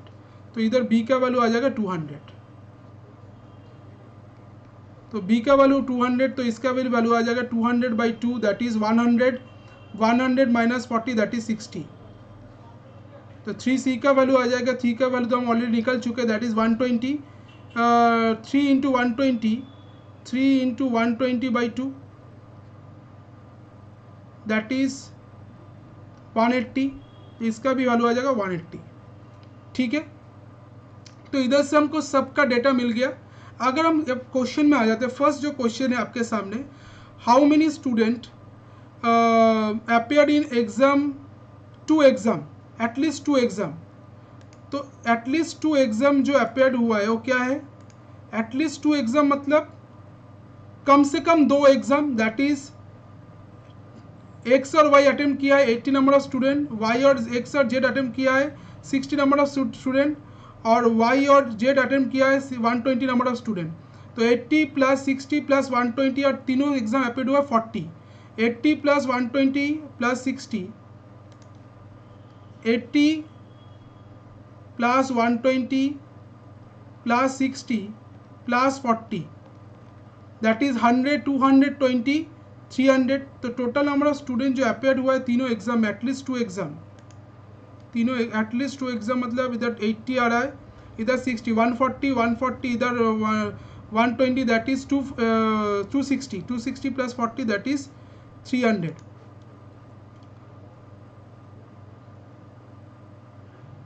At least 2 exam में दैट इज 300 इसका आंसर आ जाएगा। तो ऑप्शन नंबर सी, इधर 340 तो नहीं होगा। How many student appeared in at least 2 exam, कम से कम 2 एग्जाम में अपेयर्ड हुआ है, तो 2 एग्जाम तो होगा ही। अच्छा 2 एग्जाम में, कम से कम 2 एग्जाम में, तीनों एग्जाम भी होगा, और उसके साथ जो कोई भी एग्जाम एटलीस्ट 2,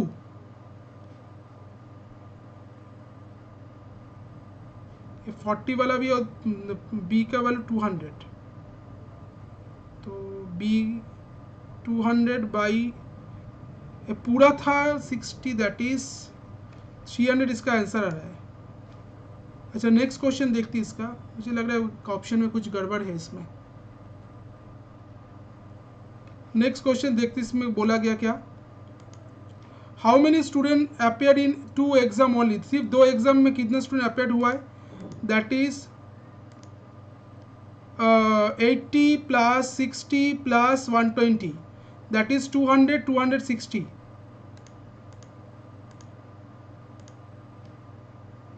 तो 260, तो इसका आंसर है ऑप्शन नंबर ई 260, ये वाला क्वेश्चन का करेक्ट आंसर होगा।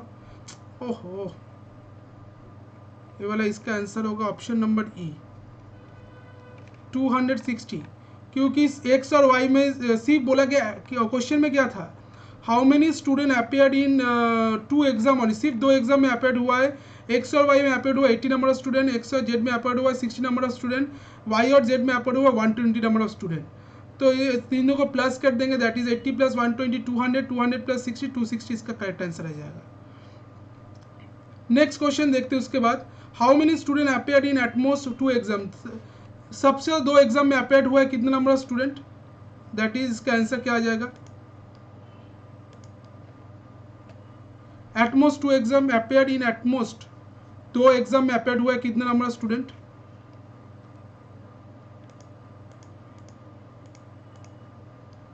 एटमोस्ट 2 एग्जाम में दैट इज 2, इधर आ जाएगा 80 प्लस 60 प्लस 120, और इधर आ जाएगा जो एक एग्जाम में भी अपेयर्ड हुआ उसको भी हम ऐड कर लेंगे, दैट इज 120, इधर आ जाएगा 180 और इधर आ जाएगा 200। तो सबको प्लस करेंगे तो इसका वैल्यू आ जाएगा क्या, that is 80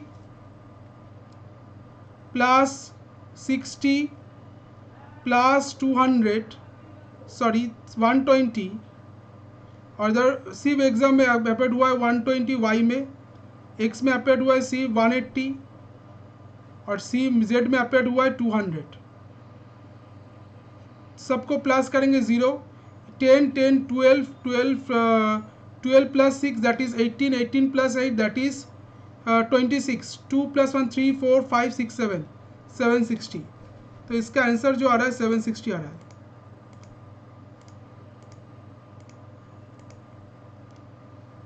at most 2 exam, सबसे ज़्यादा 2 एग्जाम, 760 प्लस, अच्छा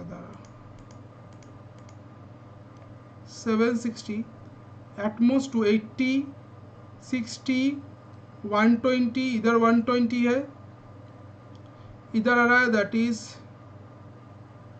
180, इधर 200 प्लस 40 प्लस 200, क्योंकि जो कोई भी एग्जाम में पास नहीं हुआ वो भी हम ऐड करेंगे 200, दैट इज 960। 960, क्योंकि बोला गया at least 2 exam, sorry at most 2 exam, मतलब 2 भी एग्जाम में अपेयर्ड हुआ है उसको भी हम लेंगे, जो एक एग्जाम में अपेयर्ड हुआ उसको भी लेंगे, और जो कोई भी एग्जाम में अपेयर नहीं हुआ है उसको भी हम लेंगे।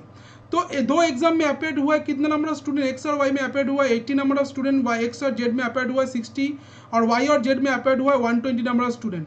और जो तीनों एक्स वाई जेड तीनों में अपेयर्ड हुआ है, एक्स में अपेयर्ड हुआ है 180, वाई में अपेयर्ड हुआ है 120, और जेड में अपेयर्ड हुआ है 200 नंबर 200, टोटल को ऐड करेंगे 760 आ रहा है।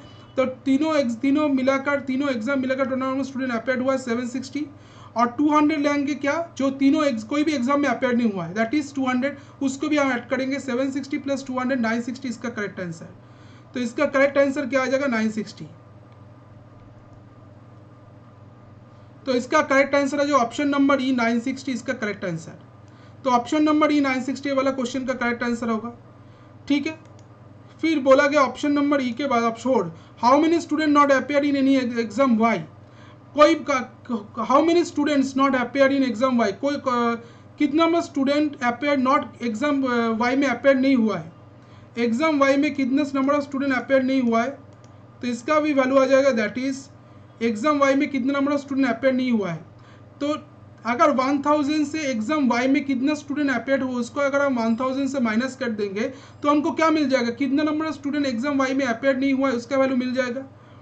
तो टोटल नंबर ऑफ स्टूडेंट था 1000, उसमें से हम क्या करेंगे, टोटल नंबर ऑफ स्टूडेंट 1000 से उसमें से अगर हम total number of student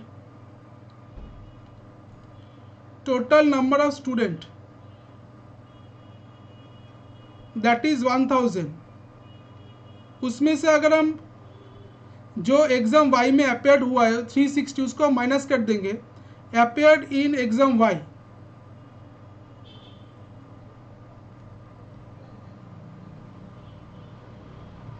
that is 360 minus कर देंगे तो क्या मिल जाएगा, जो कितना नंबर स्टूडेंट अपेयर नहीं हुआ एग्जाम वाई में हमको मिल जाएगा 1000 माइनस 360, दैट इज क्या आ जाएगा 640 इसका आंसर आ जाएगा।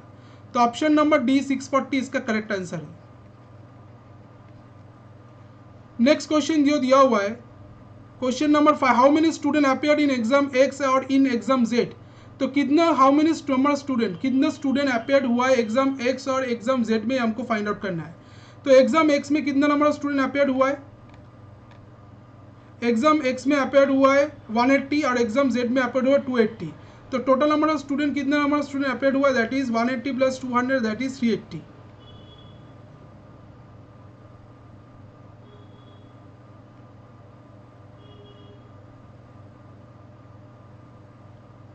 अच्छा, एग्जाम एक्स और इन एग्जाम जेड, अच्छा पूरा को हमको एग्जाम एक्स में भी एग्जाम एक्स और एग्जाम दोनों में एग्जाम में अपेयर हुआ है कितना नंबर ऑफ स्टूडेंट हमको फाइंड आउट करना है।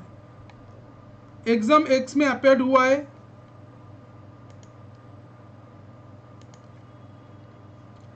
180, 60, 40, एग्जाम जेड में अपेयर हुआ 200,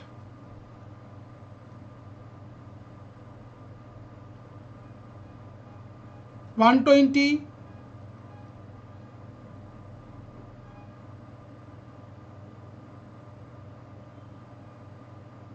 180, 60, 40 और इधर 80 भी लेना पड़ेगा। सबको प्लस करेंगे तो क्या जगह 0 10 10 14 14 प्लस 6 दैट इज 20 28 3 4 5 6 680 इसका आंसर है। तो इसका आंसर क्या आ जाएगा 680।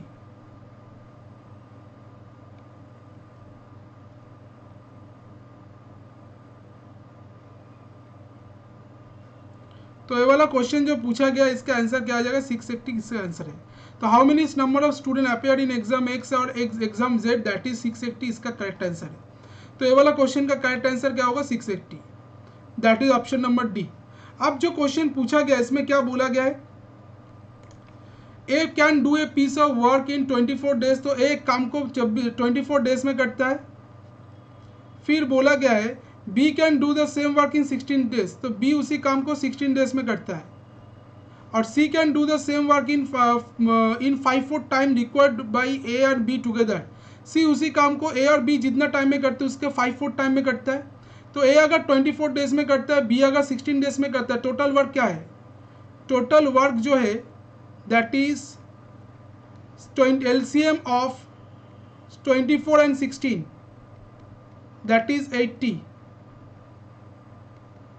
तो इधर एफिशिएंसी क्या आ जाएगा? इसका एफिशिएंसी आ जाएगा दैट इज 24 और 16 24 और डेज और 16 देख ले। इसका अगर हम LCM करते हैं तो इसका आंसर क्या आ जाएगा? 24 16 दैट इज 2 से 1 2 2 8 16 2 4 2 6 12 2 4 8 2 3 6 2 2 4 3 2 6 6 2 12 12 2 24 24 2 48 यूनिट। तो इधर आ जाएगा ए अगर एक काम को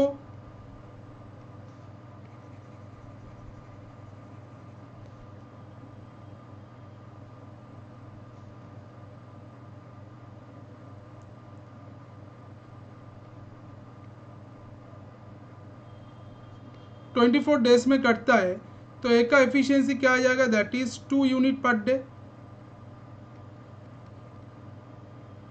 और बी अगर उसी काम को 16 डेज में करता है, बी का एफिशिएंसी क्या आ जाएगा? That is 48/16 that is 3 unit per day. ठीक है। और बोला गया क्या है? बोला गया है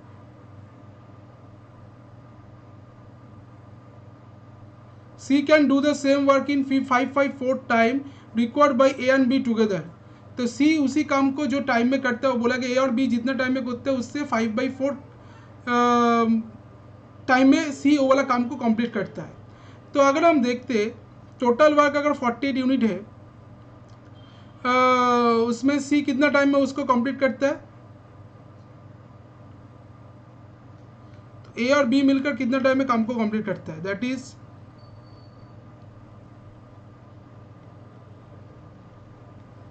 48 बाई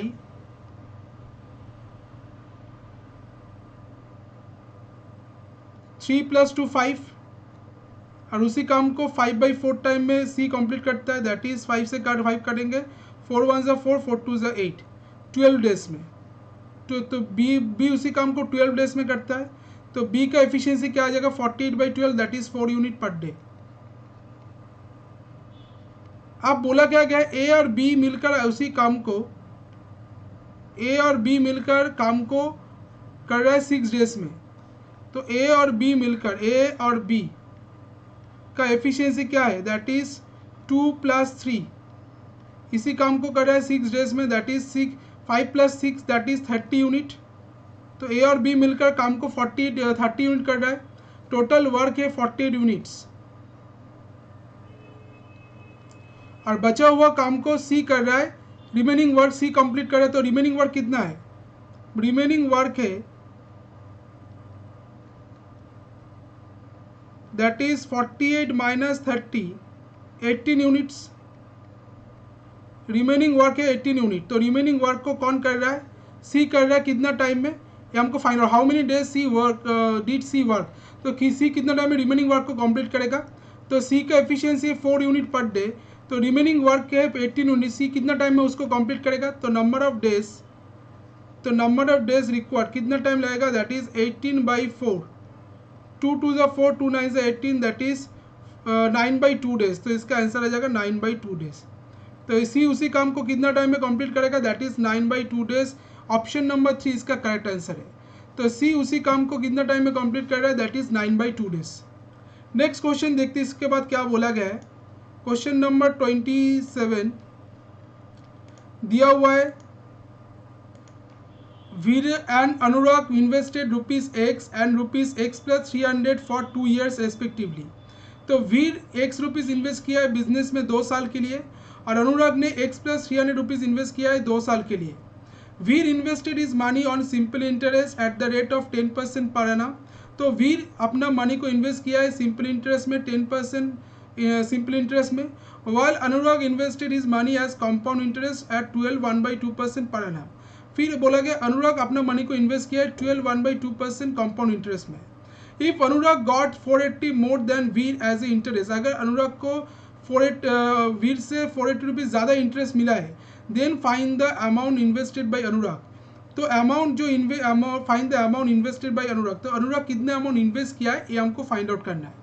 तो इधर जो दिया हुआ है वीर एंड अनुराग इन्वेस्ट किया है एक्स और एक्स प्लस 300। तो वीर ने इन्वेस्ट किया एक्स रुपीज़ 2 साल के लिए, उसका रेट ऑफ इंटरेस्ट कितना है 10%। तो सिंपल इंटरेस्ट क्या आ जाएगा वीर के लिए, वीर के लिए सिंपल इंटरेस्ट आ जाएगा that is x into 2 into 10/100, that is 2 5 10, that is x/5। और अनुराग का लिए वाला क्या है, अनुराग जो अमाउंट इन्वेस्ट किया वो क्या है, that is x plus 300 rupees invest किया है 12.1/2% कंपाउंड इंटरेस्ट में। तो कंपाउंड इंटरेस्ट क्या आ जाएगा, एक्स 12.1/2% का वैल्यू क्या है, that is 1/8, that is interest 1/8, 2 साल के लिए इन्वेस्ट किया है। अच्छा इसमें क्या है, 2 साल के लिए अगर इन्वेस्ट किया है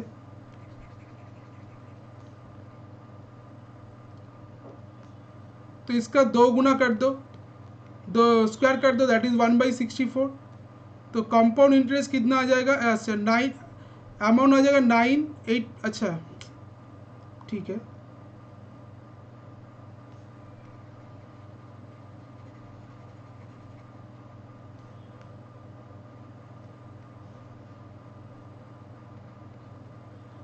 सीपी अगर 8 है तो एसपी क्या होगा 9, दो 2 टाइम्स बोला गया 2 साल के लिए, दैट इज 8 और 9। तो इधर आ जाएगा 64 और इधर आ जाएगा 81। तो सिंपल इंटरेस्ट कितना आ जाएगा, दैट इज 17। तो कंपाउंड इंटरेस्ट अगर 64 है तो बोला गया है सिंपल सेलिंग कंपाउंड क्या बोला गया था, एक्स प्लस 300 रुपीज़ इन्वेस्ट किया 2 साल के लिए 12.1/2% कंपाउंड इंटरेस्ट में। अच्छा तो इंटरेस्ट कितना आ रहा है 17, तो 17 जो आ रहा है इंटरेस्ट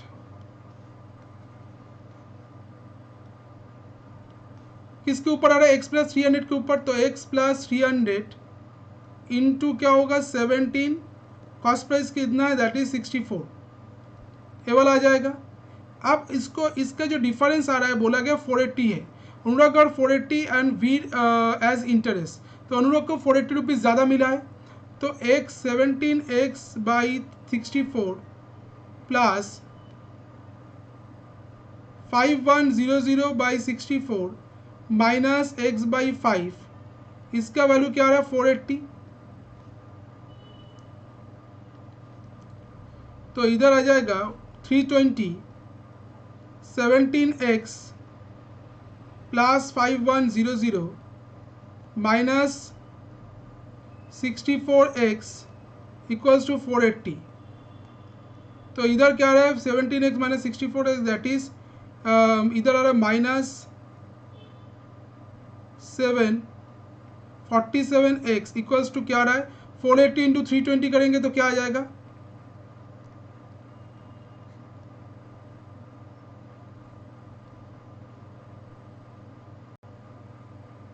एट टू द 16 1, 4 2 ज़ा 8, 3 8 ज़ा 24, 24 प्लस 8 दैट इज 32 प्लस 1 33, 1536। तो इधर आ रहा है 1536। अच्छा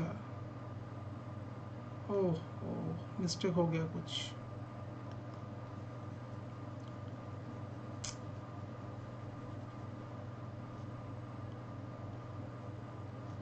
इधर 320 अगर एलसीएम आ जा रहा है तो 5 से मल्टीप्लाई करेंगे तो 85x, इधर आ जाएगा 25y00 माइनस 64x। तो इधर आ जाएगा 4 5 6 7 8 21x प्लस 25500 इक्वल्स टू 153600। तो 21x का वैल्यू क्या आ रहा है, दैट इज 001, दैट इज 8345 1281। तो x का वैल्यू क्या आ रहा है 128100/21, 3 7 21, 3 से काटेंगे, 3 4 ज़ा 12, 3 2 ज़ा 6, 7 8 3 7 ज़ा 21, 4 2 7 0 0, 7 से काटेंगे, 7 6 ज़ा 42, 7 1 ज़ा 7, 6 1 0 0। तो एक्स का वैल्यू क्या आ रहा है? Find the amount invested by Anurag. तो अनुराग कितना अमाउंट इन्वेस्ट किया है? अनुराग ने जो अमाउंट इन्वेस्ट किया वो है एक्स प्लस 300 रुपीज़। तो अनुराग ने जो अमाउंट इन्वेस्ट किया वो क्या है? X plus 300, 6100 plus 300 that is 6400 इसका आंसर है। तो अनुराग ने जो अमाउंट इन्वेस्ट किया दैट इज ऑप्शन नंबर 3 6400, ये वाला क्वेश्चन का करेक्ट आंसर आ जाएगा। तो इसका आंसर आ जाएगा दैट इज 6400। नेक्स्ट क्वेश्चन जो दिया हुआ है, a garment company declare 17% discount for wholesale buyers. तो एक गारमेंट कंपनी ने डिक्लेयर किया है 17% डिस्काउंट होलसेल बायर्स के लिए। Mister Diksha a wholesaler bought garment from the company for ₹1660। तो मिस्टर दीक्षा जो होलसेलर जो तो गारमेंट खरीदा है कंपनी से 1660 रुपीज़ से। आफ्टर गेटिंग डिस्काउंट मिलने के बाद he fix up the selling price for garment in such a way that he earn a profit of 7% on original company price। वो अपना सेलिंग प्राइस को इस तरीके से फिक्स किया है of garments in such A way that he earn A profit. अगर वो प्रॉफिट अर्न करना चाहते हैं 7% और original company price, original company price के ऊपर। What is the selling price? तो सेलिंग प्राइस क्या होगा ये हमको फाइंड आउट करना है। तो क्या बोला गया है? A garment company declared 70% discount for wholesale buyers। Mr. Diksha, a wholesaler, bought garment for ₹1660 after getting discount। तो मिस्टर दीक्षा ने 1660 रुपीज़ से गारमेंट को खरीदा है डिस्काउंट मिलने के बाद। तो डिस्काउंट मिलने के पहले उसका प्राइस कितना था? तो अगर सेलिंग प्राइस इधर है 1660, तो मार्क प्राइस कितना आ जाएगा? दैट इज 1660 इंटू 100 बाई 83,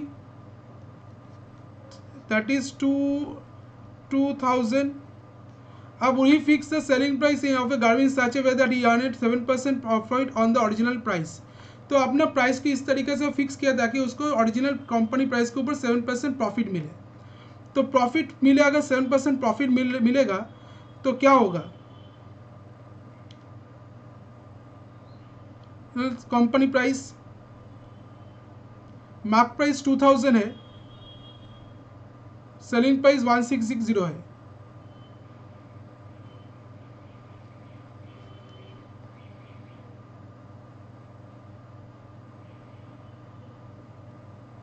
तो कॉस्ट प्राइस क्या आ जाएगा? That is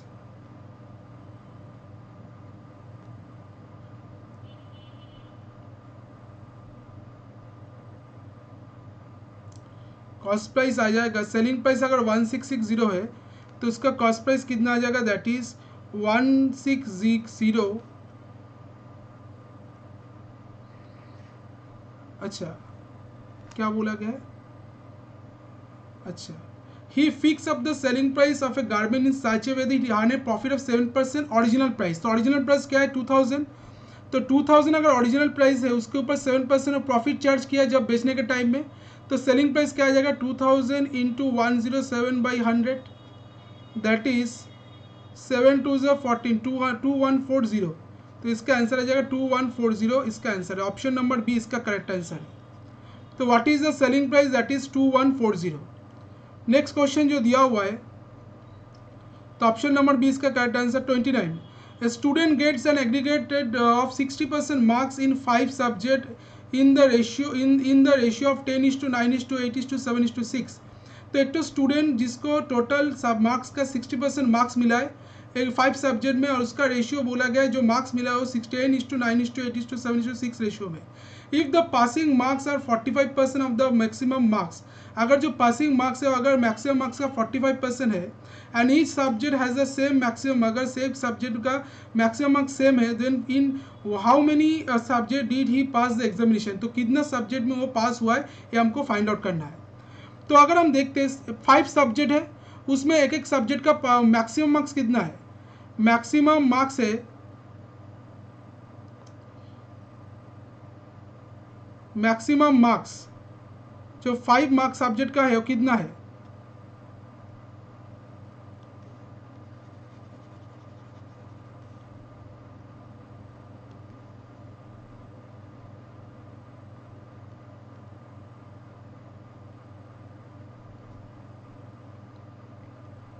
that is maximum जो मार्क्स जो है 5 सब्जेक्ट का, दैट इज 5 इंटू 100, 500। उसमें 60% मार्क्स उसको मिला, तो स्टूडेंट को कितना मिला, एग्रीगेट मार्क्स कितना है, एग्रीगेट जो मार्क्स है, एग्रीगेट मार्क्स दैट इज 500 का 60%, 300, तो एग्रीगेट मार्क्स कितना है 300। उनमें उसको जो रेशियो में मार्क्स मिला 300 मार्क्स, दैट इज 10:9:8:7:6 रेशियो में, तो ये वाला आ जाएगा 10x plus 9x plus 8x plus 7x plus 6x, इसका वैल्यू क्या आ जाएगा 300। तो 19 प्लस 8 दैट इज क्या आ जाएगा 27, तो 19 plus 8 that is 27 plus 7 34, 40, 40x का वैल्यू क्या है 300। तो 0 से 0 काटेंगे, 2 2 ज़ा 4, 2 15 ज़ा 30, तो x का वैल्यू आ जाएगा 15/2 दैट इज 7/5। तो बोला गया है if the passing marks are 45% of the maximum marks, अगर पासिंग मार्क्स जो है 45% है मैक्सिमम मार्क्स का, and is subject has the same maximum marks, अगर एक सब्जेक्ट का मैक्सिमम मार्क्स सेम है, then how many subject did he pass the examination, कितना मार्क पास एग्जामिनेशन, कितना सब्जेक्ट में वो पास हुआ है, ये हमको फाइंड आउट करना है। तो सब सब्जेक्ट का मार्क्स कितना 100, ठीक है। तो 100 अगर मार्क्स है तो सब में 45 करके पासिंग मार्क्स क्या होगा, pass marks of each subject, pass marks of each subject क्या है, दैट इज 100 का 45% दैट इज 45। तो उसको एक एक सब्जेक्ट में कितना मिला, 10 इंटू 7.5 दैट इज 75, और एक सब्जेक्ट में 9 इंटू 7.5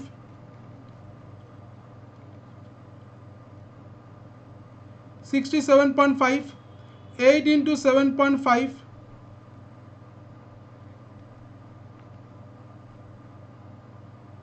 60, फिर 7 इंटू 7.5 दैट इज 5 7 35, 3 52.5, और 6 इंटू 7.5 दैट इज 5 6 33 45। तो सब में वो पास हुआ है। तो सब इस सब्जेक्ट में जो मार्क्स उसको मिला है वो क्या है, पास मार्क्स से ज़्यादा है और पास मार्क्स के इक्वल है। तो इसका मतलब कोई भी सब्जेक्ट में वो क्या है, कितना बोले, इन how many subject D pass exam में, सब सब्जेक्ट में वो पास हुआ है, कोई भी सब्जेक्ट ऐसा नहीं है जो उसमें वो फेल हुआ है। तो इसका आंसर क्या आ जाएगा, ऑप्शन नंबर डी 5 आ जाएगा। तो 5 सब्जेक्ट में उसका नंबर जो है पास मार्क्स से ज़्यादा है और इक्वल है, तो इसका आंसर आ जाएगा 5। नेक्स्ट क्वेश्चन जो बोला गया, acid and water are mix in a vessel A in the ratio 5:2। Vessel A में जो एसिड और वाटर मिक्स किया गया है उसमें रेशियो क्या है, एसिड और वाटर जो मिक्स किया गया वेसल ए में 5:2 है, एंड वेसल बी में जो एसिड और वाटर मिक्स किया गया है उसमें रेशियो, इसका रेशियो क्या है एसिड और वाटर का 8:5 है। If in what proportion should quantities be taken out from the two vessels so as to form the mixture of which in which the acid and water will be in the ratio 9:4। तो क्या बोला गया, कौन सा ratio में दोनों vessel का mixture को मिक्स किया जाएगा ताकि जो नया मिक्सचर बन रहा है उसमें एसिड और वाटर का जो रेशियो बन रहा है 9:4 बन रहा है, ठीक है। तो अगर हम देखते हैं इसमें जो अगर हम देखते एक्स वेसल ए का जो क्वांटिटी है एक्स है, अगर वेसल बी का जो क्वांटिटी है वाई है, तो एक्स में एसिड कितना है 5x/7 और वाटर कितना है 2x/7। वेसल बी में जो एसिड है कितना है 8y/13 और वाटर कितना है 5y/13। तो एसिड कितना है, एसिड वेसल और ए और बी मिलाकर कितना है, that is 5x/7 into plus 8y/13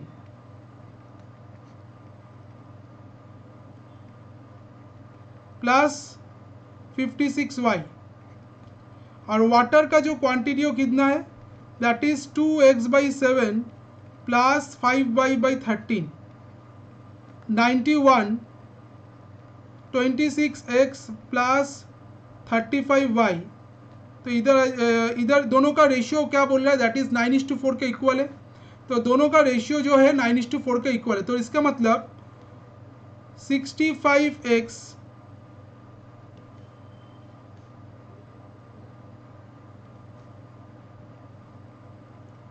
plus 56y by 91 by 26x plus 35y by 91 equals to क्या होगा 9:4। तो 91 से 91 काटेंगे तो 4 क्या आ जाएगा, 4 5 से 20, 260x plus 224y equals to 9 18 और 5 that is 23, 2 3 34x plus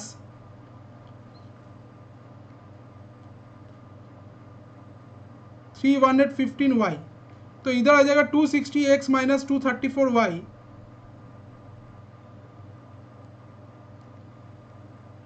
sorry 234x equals to क्या होगा 315y माइनस 224y।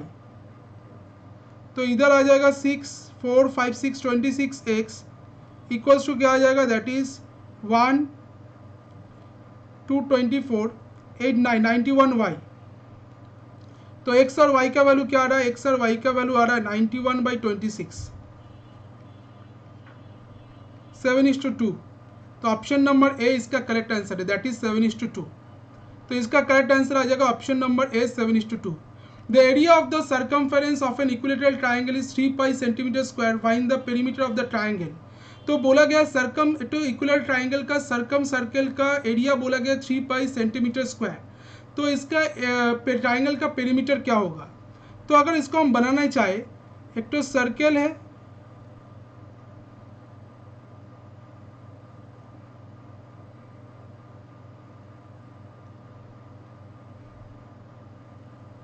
एक गया उसका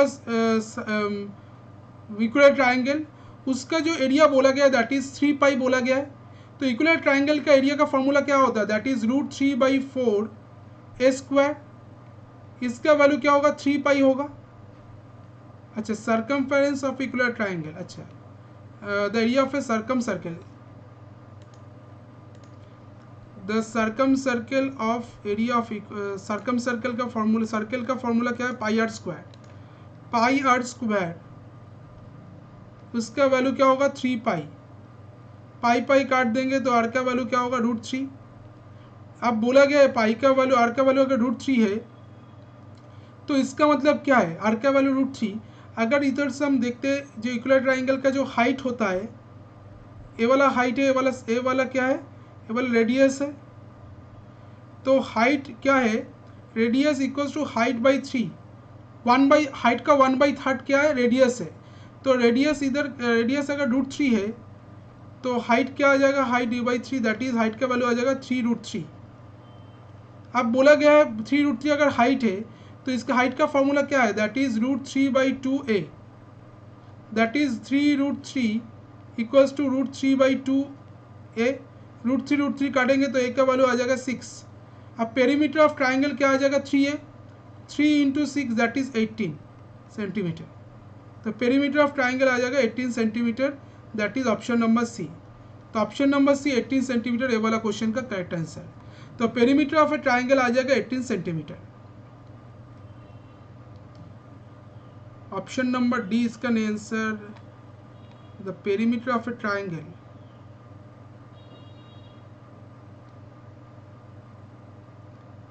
√3/2, पेरीमीटर ऑफ ए ट्राइंगल 18 आ रहा है। कुछ मिस्टेक हो रहा है मुझे लग रहा है, देख रहे हैं।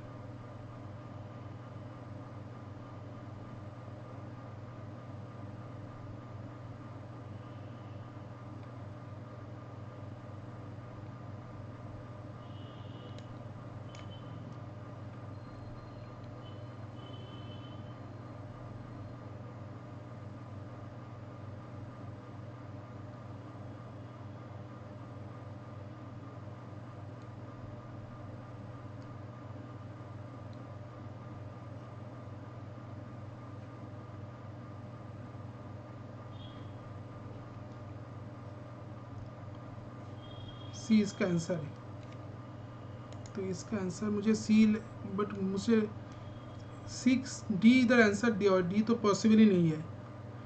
क्यों बोला गया? Area of a circum circle of a equilateral triangle that is 3 pi centimetre square.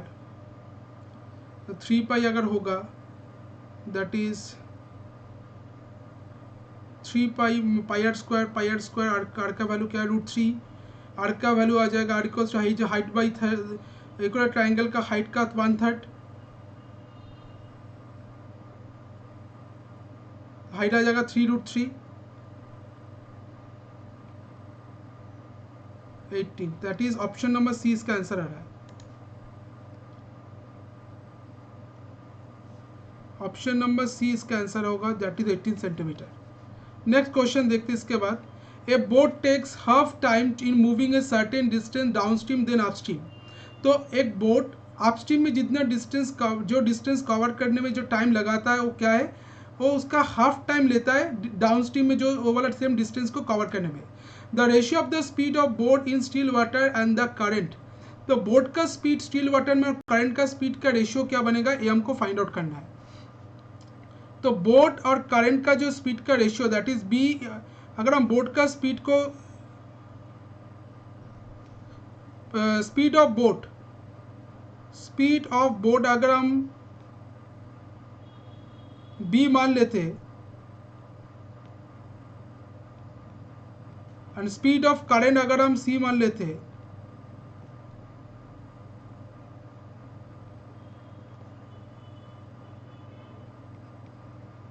तो डाउनस्ट्रीम स्पीड कितना होगा?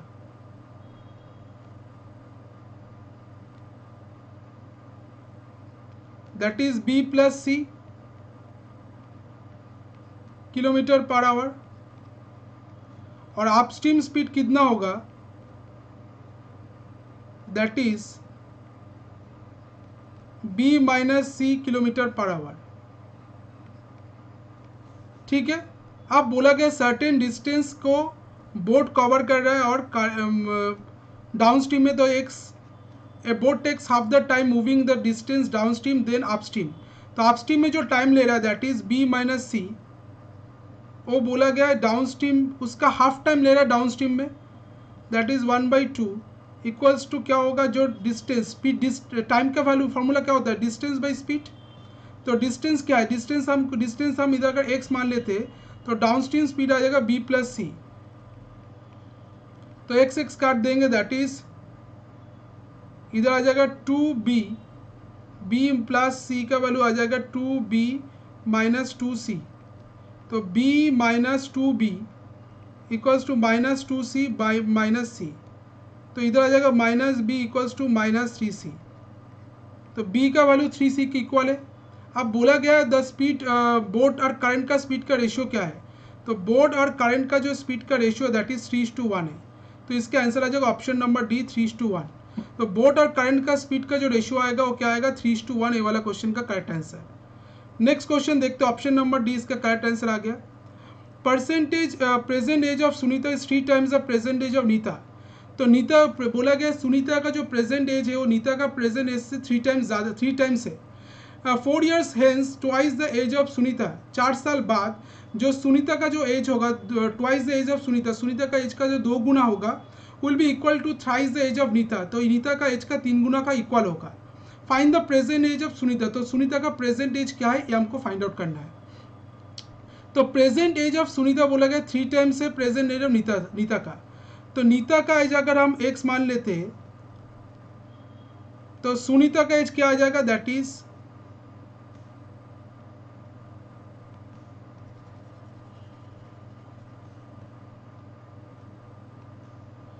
नीता का एज अगर x है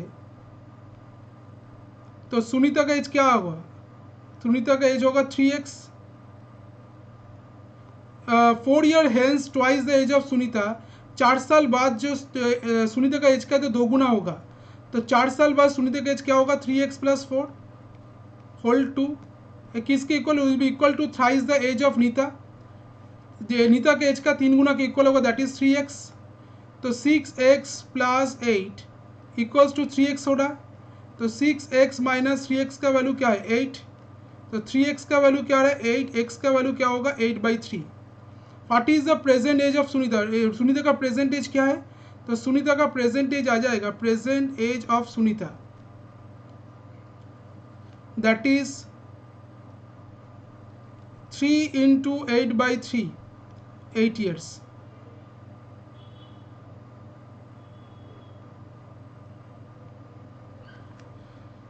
सुनीता का प्रेजेंट, अब फिर बोल रहे present age of Sunita is 3 times the present age of Neeta. Neeta का जो एज अगर एक्स मान लेते तो प्रेजेंट एज ऑफ सुनीता आ जाएगा 3x। 4 year hence twice the age of Sunita. अच्छा इधर एक तो मिस्टेक, इधर होगा 3 into x + 4, क्योंकि 4 साल बाद जो नीता के एज को होगा उसका 3 गुना होगा, तो 3x + 12 इधर आना चाहिए। तो इधर आ जाएगा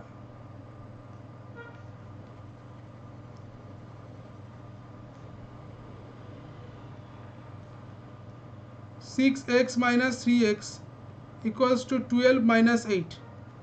3x का वैल्यू क्या है 4, तो x का वैल्यू होगा 4/3, तो इधर आ जाएगा 4 years। That is option number ई इसका करेक्ट आंसर। तो प्रेजेंट एज ऑफ सुनीता आ जाएगा 4 years, तो 4 years क्या है और सुनीता का प्रेजेंट एज है, that is option number E 4 years इसका correct answer. What will be the probability of choosing one red and one green ball from a back basket containing 4 red ball? Red ball कितना है 4 और green ball कितना है 5।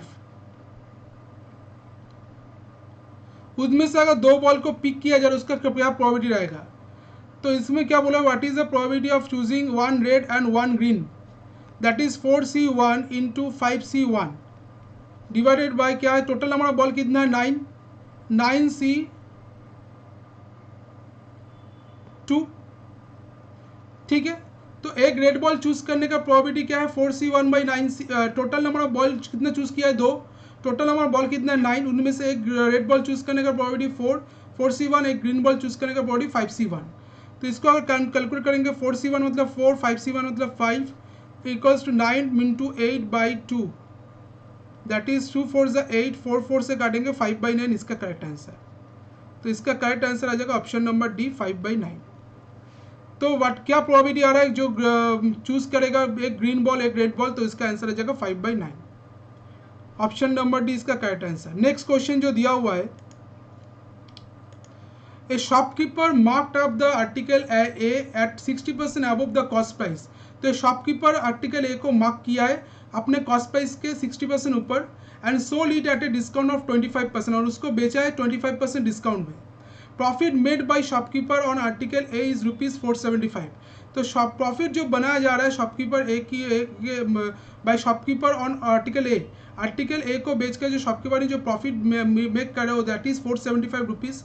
If the cost price of article B is 40% more than that of article A.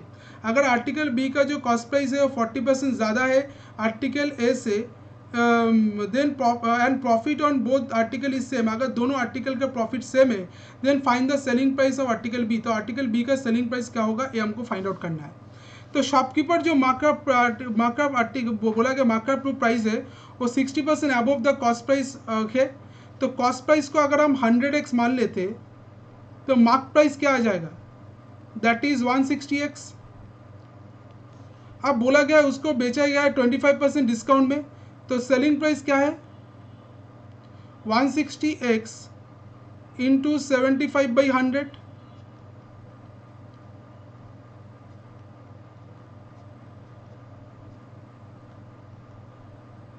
$120x selling price आ गया। अब बोला गया profit जो मेक कर रहा है दैट इज आर्टिकल ए के ऊपर दैट इज 475, मतलब selling price minus cost price that is 475 rupees, that is 120x minus 100x equals to 475। तो 20x का वैल्यू क्या है 475, 5 4 = 20, 5 से काटेंगे 5 9 = 45, 95, तो x का वैल्यू आ जाएगा 95/4। If the cost price of article B is 40% more than the article A, article B का जो कॉस्ट प्राइस है अगर 40% ज़्यादा है आर्टिकल ए के ऊपर, तो आर्टिकल ए के ऊपर जो आर्टिकल ए का जो कॉस्ट प्राइस है वो कितना है, दैट इज 100x। तो आर्टिकल बी का कॉस्ट प्राइस कितना आ जाएगा,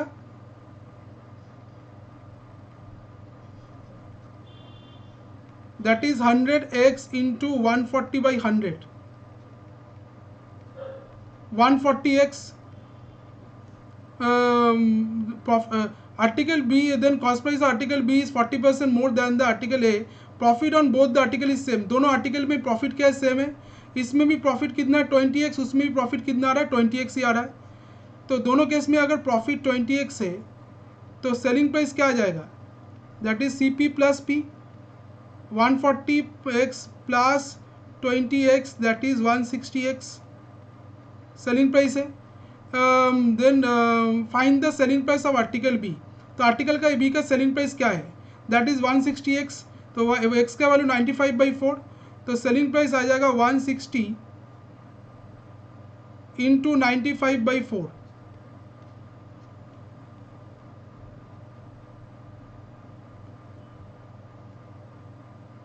3800 इसका आंसर है। तो ऑप्शन नंबर 4 3800 ये वाला क्वेश्चन का करेक्ट आंसर होगा।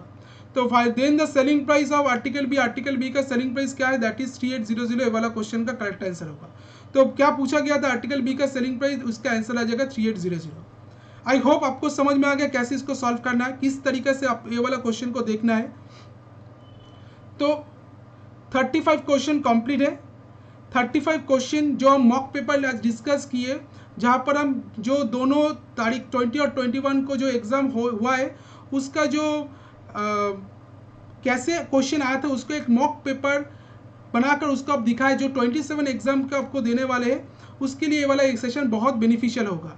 अगर सेशन को अच्छा लगे तो लाइक शेयर एंड सब्सक्राइब कर लेना, चैनल को सब्सक्राइब जरूर करना, क्योंकि इसके बाद और भी ज़्यादा वीडियो आएगा जो आपको हेल्प करेगा आपके एग्जाम पर्पज़ के लिए। तो मिलते हैं नेक्स्ट सेशन में, तब के लिए थैंक यू, गुड बाय।